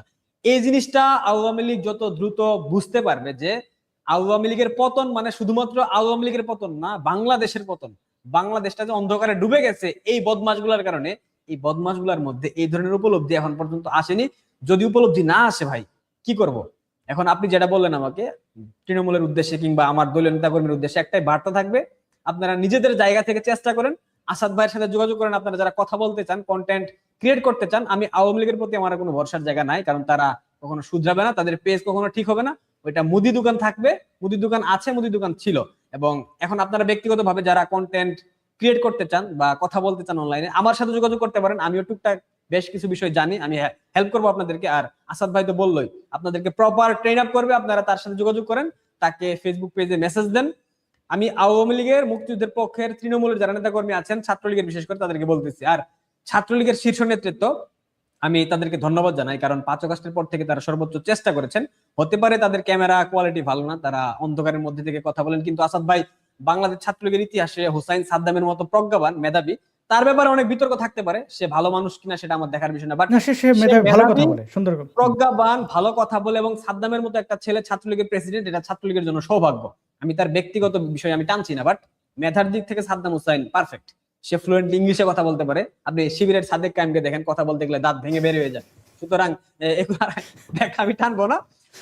সাদ্দাম এবং ইনান ভাইকে আমার একটা আহ্বান থাকবে, আমি তার সংগঠনের কর্মী হিসাবে, আপনারা সরি আপনাদের জায়গা থেকে একটু এই বিষয়গুলো একটু দেখেন। আপনারা প্রয়োজনে যারা কথা বলতে চায় তাদেরকে ফান্ডিং করেন, টাকা পয়সা যেভাবে হোক আপনারা ম্যানেজ করেন। প্রয়োজনে প্রবাসী আওয়ামী লীগের যারা নেতাকর্মী আছে তাদের থেকে সহায়তা নেন।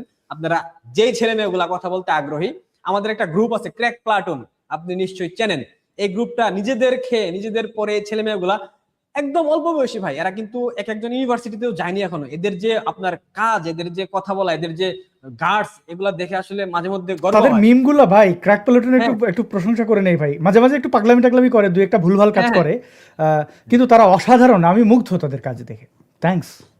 এখন ক্র্যাক প্লাটুনের অন্তত পক্ষে এই গ্রুপটাকে আপনারা বাঁচিয়ে রাখেন। এই ছেলে মেয়েগুলা তো অ্যাটলিস্ট ঠিক মতো চলতে হবে, তাদের কথা বলতে গেলে, তাদের এই মিমস গুলা বানাইতে গেলে তো অনেক সাপোর্ট লাগে। এই সাপোর্ট গুলা সাদ্দাম ইনান ভাই আশা করি আপনারা দেবেন, আমি জানি আপনারা দেন, আরো ব্যাপক আকারে দেবেন, এটা আমার প্রত্যাশা থাকবে। আর ইনান ভাই আপনার ক্যামেরাটা দয়া করে ক্লিয়ার করেন, আপনি প্রয়োজনে ভালো একটা ক্যামেরা নিয়ে নেন। এবং যারা আপনারা কন্টেন্ট ক্রিয়েট করতে চান তারা আসাদ ভাইয়ের সাথে যোগাযোগ করেন, আসাদ ভাইয়ের ফেসবুক পেজে নক দেন, প্রয়োজনে আমাকে নক দেন, আমি আসাদ ভাইয়ের সাথে আপনাদেরকে কানেক্ট করে দেওয়ার ব্যবস্থা করবো। আর আওয়ামী লীগের নীতি নির্ধারণী মহল, তাদের আসলে উপলব্ধির জায়গা কখনো সৃষ্টি হবে না, এইটুকু আমি গত 19 মাসে বুঝে গেছি। আমি তাদেরকে আর কোনো কিছু বলতেও চাই না, তাদের কাছে আমার কোনো প্রত্যাশাও নাই। একমাত্র প্রত্যাশার জায়গা শেখ হাসিনা। এখন শেখ হাসিনা যদি এই বিষয়গুলোকে দেখেন, আমূল পরিবর্তন করেন, সেই ক্ষেত্রে আমার মনে হয় এখান থেকে বের হয়ে আসা সম্ভব, অন্যথায় সম্ভব হবে বলে আমার মনে হচ্ছে না ভাই। ধন্যবাদ। জি, অনেক ধন্যবাদ তারেক হাসান বিপ্লব, আপনি খুব প্রিসাইজ উত্তর দেন, এটা খুবই দারুণ, এবং আপনার সাহসিকতা, ভূমিকার জন্য কৃতজ্ঞতা রইল। আমরা একদম শেষের দিকে, প্রিয় দর্শক, কয়েকটা কমেন্ট পড়ি। কয়েকটা কমেন্ট এই জন্য পড়বো যে এই কমেন্টের সাথে কয়েকটা উত্তর আছে, আমি একটু দেওয়ার চেষ্টা করবো। আর তারেক ভাইয়ের কথা ধরে আগে একটু বলে রাখি যে দেখেন, যদি আওয়ামী লীগের কেউ অ্যাক্টিভিস্ট হতে চান এবং যদি মনে করেন যে আমার এখানে কোনো ধান্দা আছে, তাহলে আপনার যারা মানে আওয়ামী লীগের মধ্যে থেকে কেউ একজন, এটা তো এমন না যে আপনাকে এক একটা সফটওয়্যারের লাইসেন্স নিতে হবে। আমি আপনাদের মধ্য থেকে কেউ একজন পুরো জিনিসটা বুঝিয়ে দিলাম, তিনি যে অন্য সকল ছাত্রলীগ আওয়ামী লীগের কর্মীদেরকে বোঝান। আমার সৎ উদ্দেশ্য হচ্ছে যে মুক্তিযুদ্ধের পক্ষের এবং পরীক্ষিত যারা আসলেই আওয়ামী লীগ করে তাদের এই বাংলাদেশে ফেরা, রাজনীতিতে ফেরা, এটা হচ্ছে যে গণতন্ত্রের স্বার্থে। এই বাংলাদেশে আওয়ামী লীগের চেয়ে যে আর কেউ মুক্তিযুদ্ধ, বঙ্গবন্ধু বাংলাদেশকে ধারণ করে না, এটা আমাদের কাছে প্রমাণিত। আমার মাঝখানে কিছু ছিল, কিন্তু এই 5 আগস্টের পর এটা একদমই অবধারিত। এখানে ধানাই বানার কিছু নাই। আর অনেকে ভাবতে পারেন যে আমার মানে ওই ইয়েটা কি, যে বেনিফিটটা কি। ভাই, সবাই বেনিফিট চায় না। বেনিফিট দিলে বেনিফিটের মানেটা কি, এটা আপনাকে আগে বুঝতে হবে। আপনি কি চিন্তা করেন? সাময়িক কোনো লাভ চিন্তা করেন, নাকি সারা জীবনে আপনার টার্গেট? আমার টার্গেট হচ্ছে যে আমি যে আদর্শ, সেই আদর্শের জায়গায় যে আমি ভুল ছিলাম না। এই সমাজ যে আমার উপরে নির্যাতন করছে, এই যে চরমপন্থা, ধর্মীয় চরমপন্থা যে মানুষের ব্যক্তি জীবনে ঢুকে ক্ষতি করে। আপনারা দেখেন যে তুই বোরকা পরশ নাই কেন, তোর দাড়ি কই, তোর টুপি কই, নামাজ পরশ নাই কেন, এই যে ব্যক্তি পরিসরে ঢুকে ক্ষতি করে, কারো কারোর জীবন সুইসাইডের পর্যায়ে নিয়ে যায়, বা কারো কারোর জীবনের খুব গুরুত্বপূর্ণ পার্টকে এই ধর্মীয় সন্ত্রাস হত্যা করে। আমার সাথে কি করছিল সব কিছু তো আমি আর অনলাইনে বলবো না। তো আমার ওই আদর্শিক লড়াইটা আমি করি। এখন সমাজে কি পাওয়ার, যে মানুষ যেন আমাকে চোর, বাটপার, দালাল এই ট্যাগগুলো দিতে না পারে। দেখেন, আমি কিন্তু তাসনিম খলিলের খুব কাছের ছোট ভাই ছিলাম, খুব স্নেহের মানুষ। এবং এই 5 আগস্টকে কেন্দ্র করে যদি বেনিফিটের কথা বলেন, তাহলে এটা অনেক বেনিফিট টাকার দিক থেকে নিতে পারতাম, কিন্তু ওই বেনিফিট, ওই যে লং রানে আমি যে কথাটা বুক ফুলে এখন বলতে পারি, তারা ওই কথাটা বলতে পারে না। দেখেন, তারা কিন্তু চুপ হয়ে গেছে। আমি আরও কয়েকজনের কথা বলতে পারি যারা চুপ হয়ে গেছে, কারণ তারা এমন জায়গায় যে এমন প্রস্তাবকে আমি পাই নাই। আমি তার নাম ফাঁস করে দিলে সে বাংলাদেশেই থাকতে পারবে না। কত কোটি টাকা পেয়েছে আমি জানি না, কিন্তু এই প্রস্তাবগুলো টাকার অর্থ, ট্রেনিং, এই যে ইয়ার্কির সিমোনাসের এরা যে ট্রেনিং কোন কোন দেশে গেছে পাইছে, এবং ওইগুলো অ্যাকসেপ্ট করলে তখন বোধহয় খুব দ্রুত ভারত থেকে বের হওয়ারও সুযোগ হইতো আমার। মানে যে কারণে আমি আটকাইছিলাম, যদিও থ্যাঙ্কস ভারতের আদালতকে। তো আদালতে গেছি, অনেক করছি, কিন্তু কারোর ব্যক্তি পর্যায়ে বেনিফিট নেই নাই। তো এই কারণে বুক ফুলে কথাগুলো বলতে পারে। এই যে আওয়ামী লীগের বলি যে আওয়ামী লীগ ফিরবে, কখনো জন্য কেউ বলতে আমার কোনো উদ্দেশ্য নাই যে পরে আপনারা ব্ল্যাকমেল করবো বা আপনার কাছ থেকে পরে কিছু চাইবো বা ক্রেডিট নেবো, অনলাইনে এসে বলে বেড়াবো যে আমি আওয়ামী লীগের এগুলোই করছি। এটার দরকার নাই, সামনেই তো বলতেছি। সুতরাং এই জায়গাগুলো একটু ভাববেন। যদি আপনার মনে হয় যে আমার উদ্দেশ্য সৎ, আপনি চাইলে আমার হেল্প, আমার উদ্দেশ্যে কেন, বাংলাদেশে কি আর সিনেমাটোগ্রাফার নাই? ও অবশ্য আপনারা তো ফারুকিরে অর্থায়ন করবেন, ফারুকিকে আনবে। আমার শনিবার বিকাল আসে না, উপদেষ্টা থাকার পরে কেন আসে না জিজ্ঞেস করলে বলবে ইটস মাই চয়েস, আসবে না। যত দোষ আওয়ামী লীগের। তো এটা আর কি, আপনারা বন্ধু চেনেন, নিজেদের মধ্যে বিশ্বস্ত লোক আছে, তাদের খুঁজে বের করেন। কমেন্ট একটু যাই যে তিনটা ভুয়া নির্বাচনের কারণে তাকে ফ্যাসিস্ট বলা হয়, আওয়ামী লীগকে ফ্যাসিস্ট বলা হয়, এটা কিছুটা আমিও মনে করতাম। কিন্তু প্রিয় বন্ধু কমেন্টকারী, আপনাকে প্রশ্ন করি, গত ইলেকশনটা জানি কেমন হইল? সেটা রাতের না সন্ধ্যার ভোট হয়েছিল না? গত ইলেকশনে আওয়ামী লীগ নাই, একটা বৃহৎ দলকে বাদ রেখে নির্বাচন হয়ে গেল। এটা কি? বিএনপিকে কবে আওয়ামী লীগ ব্যান করেছিল? হ্যাঁ, রাজনৈতিক কৌশলে এমন প্যাচে ফেলেছিল বিএনপি ওখান থেকে উঠতে পারেনি, এটা তো বিএনপির ব্যর্থতা। ও আচ্ছা, বিএনপিকে এটা কেন করা হলো? এটা ফেয়ার হইলো না। বিএনপি গ্রেনেড হামলা করেছিল না, ওই সময়টা তো আমরা দেখেছি, ওইটা ফেয়ার ছিল। গ্রেনেড হামলা করে একটা দলের সর্বোচ্চ সব নেতাকে মেরে ফেলা, ওটা ফেয়ার ছিল? ভারতে 10 ট্রাক অস্ত্র পাঠাইয়া উলফাকে সাহায্য করার জন্য বাংলাদেশকে গাজা বানিয়ে ফেলে ভারত, ওইটা ফেয়ার ছিল? ফেয়ার শেখান আমাদেরকে। তত্ত্বাবধায়ক ব্যবস্থা ধ্বংস করেছিল কে? লগি বৈঠায় পিটাইতে হইল কেন? আমরা জানি না। আপনি আজকে এইসব বানিয়ে দিলেন আওয়ামী লীগ। হ্যাঁ, ফ্যাসিস্ট বলতে ভালোই লাগে, কারণ আওয়ামী লীগের গালি দিলে এটা মজা লাগে, আমার লাগে অন্তত পক্ষে। একটা বড় শক্তপোক্ত দল দেখে গালি দিতে মজা লাগে, যেটা জামাতরে, বিএনপির আমি গালি দিয়ে মজা পাই না। বিশ্বাস করেন, বিএনপি আওয়ামী লীগের চেয়ে আরও বাজে কিছু করলে আমি ওর ওইরকম সমালোচনা করবো না, কারণ ওর কাছে আমার কোনো প্রত্যাশা নাই।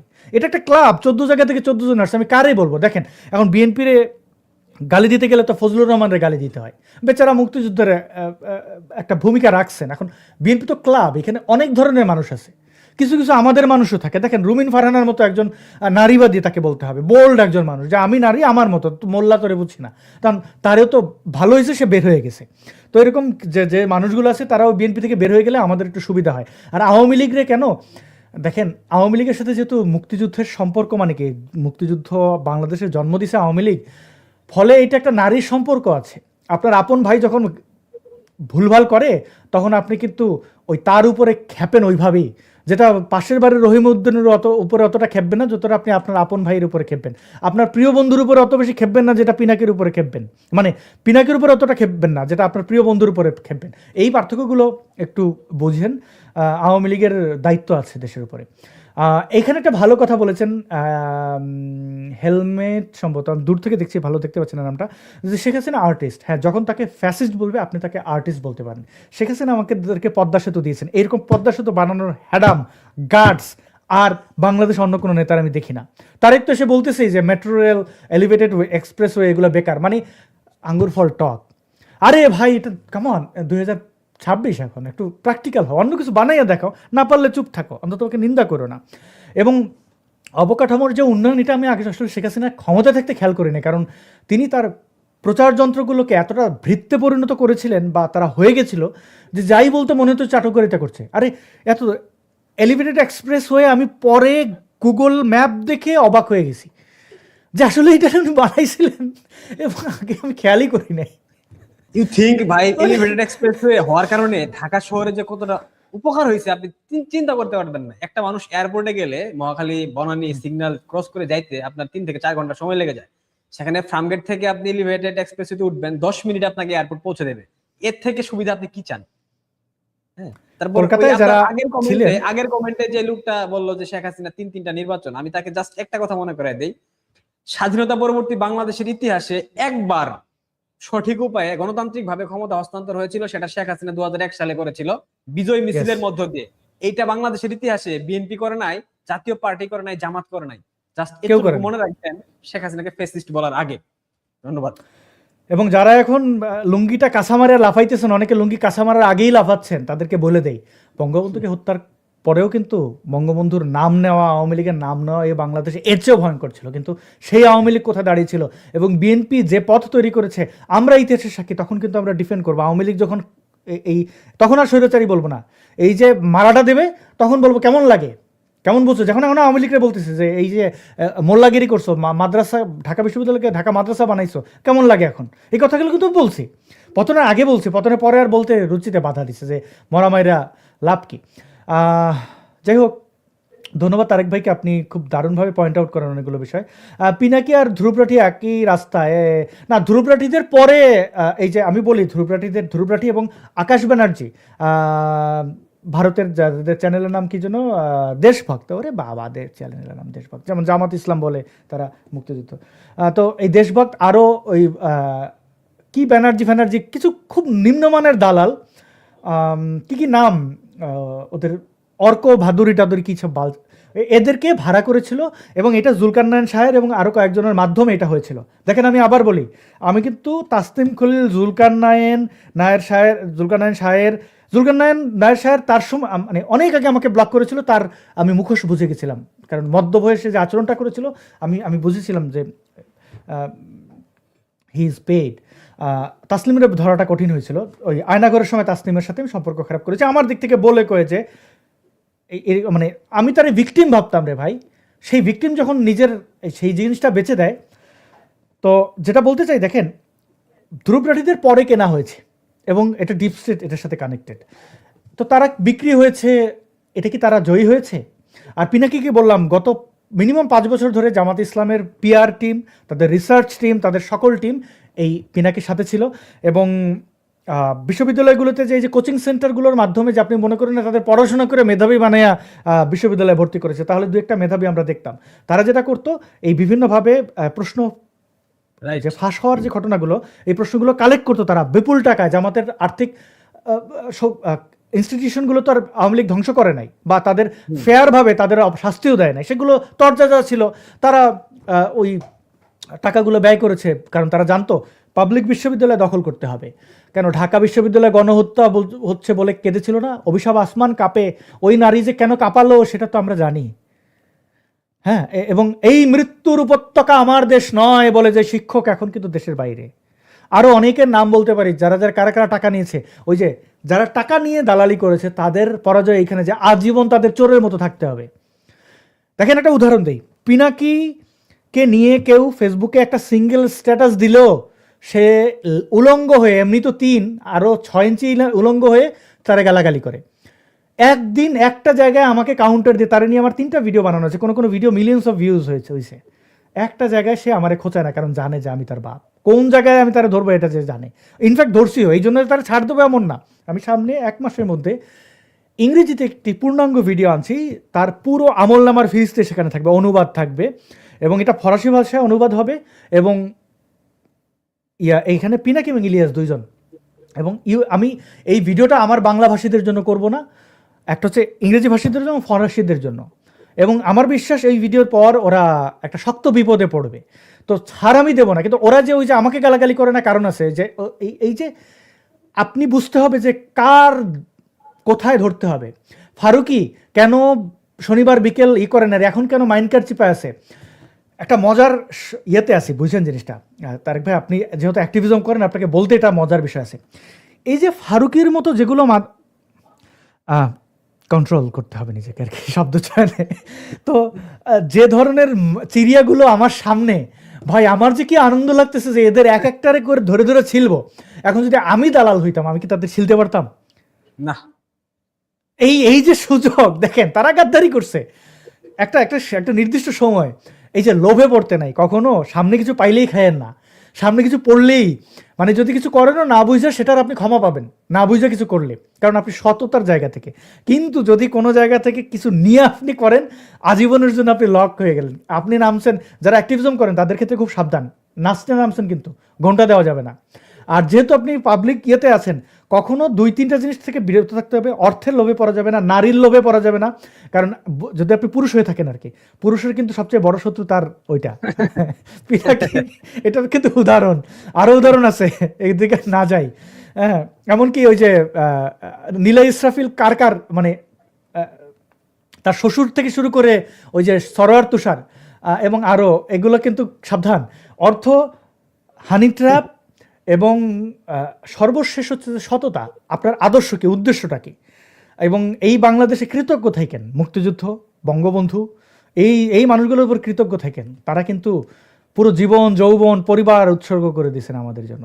জি, তারেক হাসান বিপ্লব, আমি অনেক দীর্ঘায়িত করেছি, আপনি অ্যাক্টিভিস্টদের উদ্দেশ্যে যদি একটু কিছু বলেন। আপনি একজন ব্রাইট একজন মানুষ, উদাহরণ যে কিভাবে কথা বলতে হয় এটা আপনি প্রমাণ করেছেন। তো এই জায়গাগুলোতে আমাদের আসলে অনেক যোদ্ধা দরকার, আপনি যদি একটু অনুপ্রেরণা দিতেন। ধন্যবাদ ভাই। আমাদের দেশের বর্তমানে যে সংকট চলছে, আমাদের দেশ একটা গভীর সংকটের মধ্যে পড়ে গেছে। এই মুহূর্তে এখান থেকে উত্তরণ হওয়ার জন্য আমাদের কথা বলার বিকল্প নাই।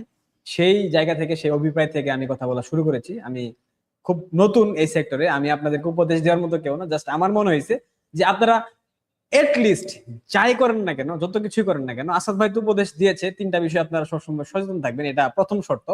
আর সেকেন্ড শর্ত হচ্ছে মুক্তিযুদ্ধ, বঙ্গবন্ধু, স্বাধীনতা।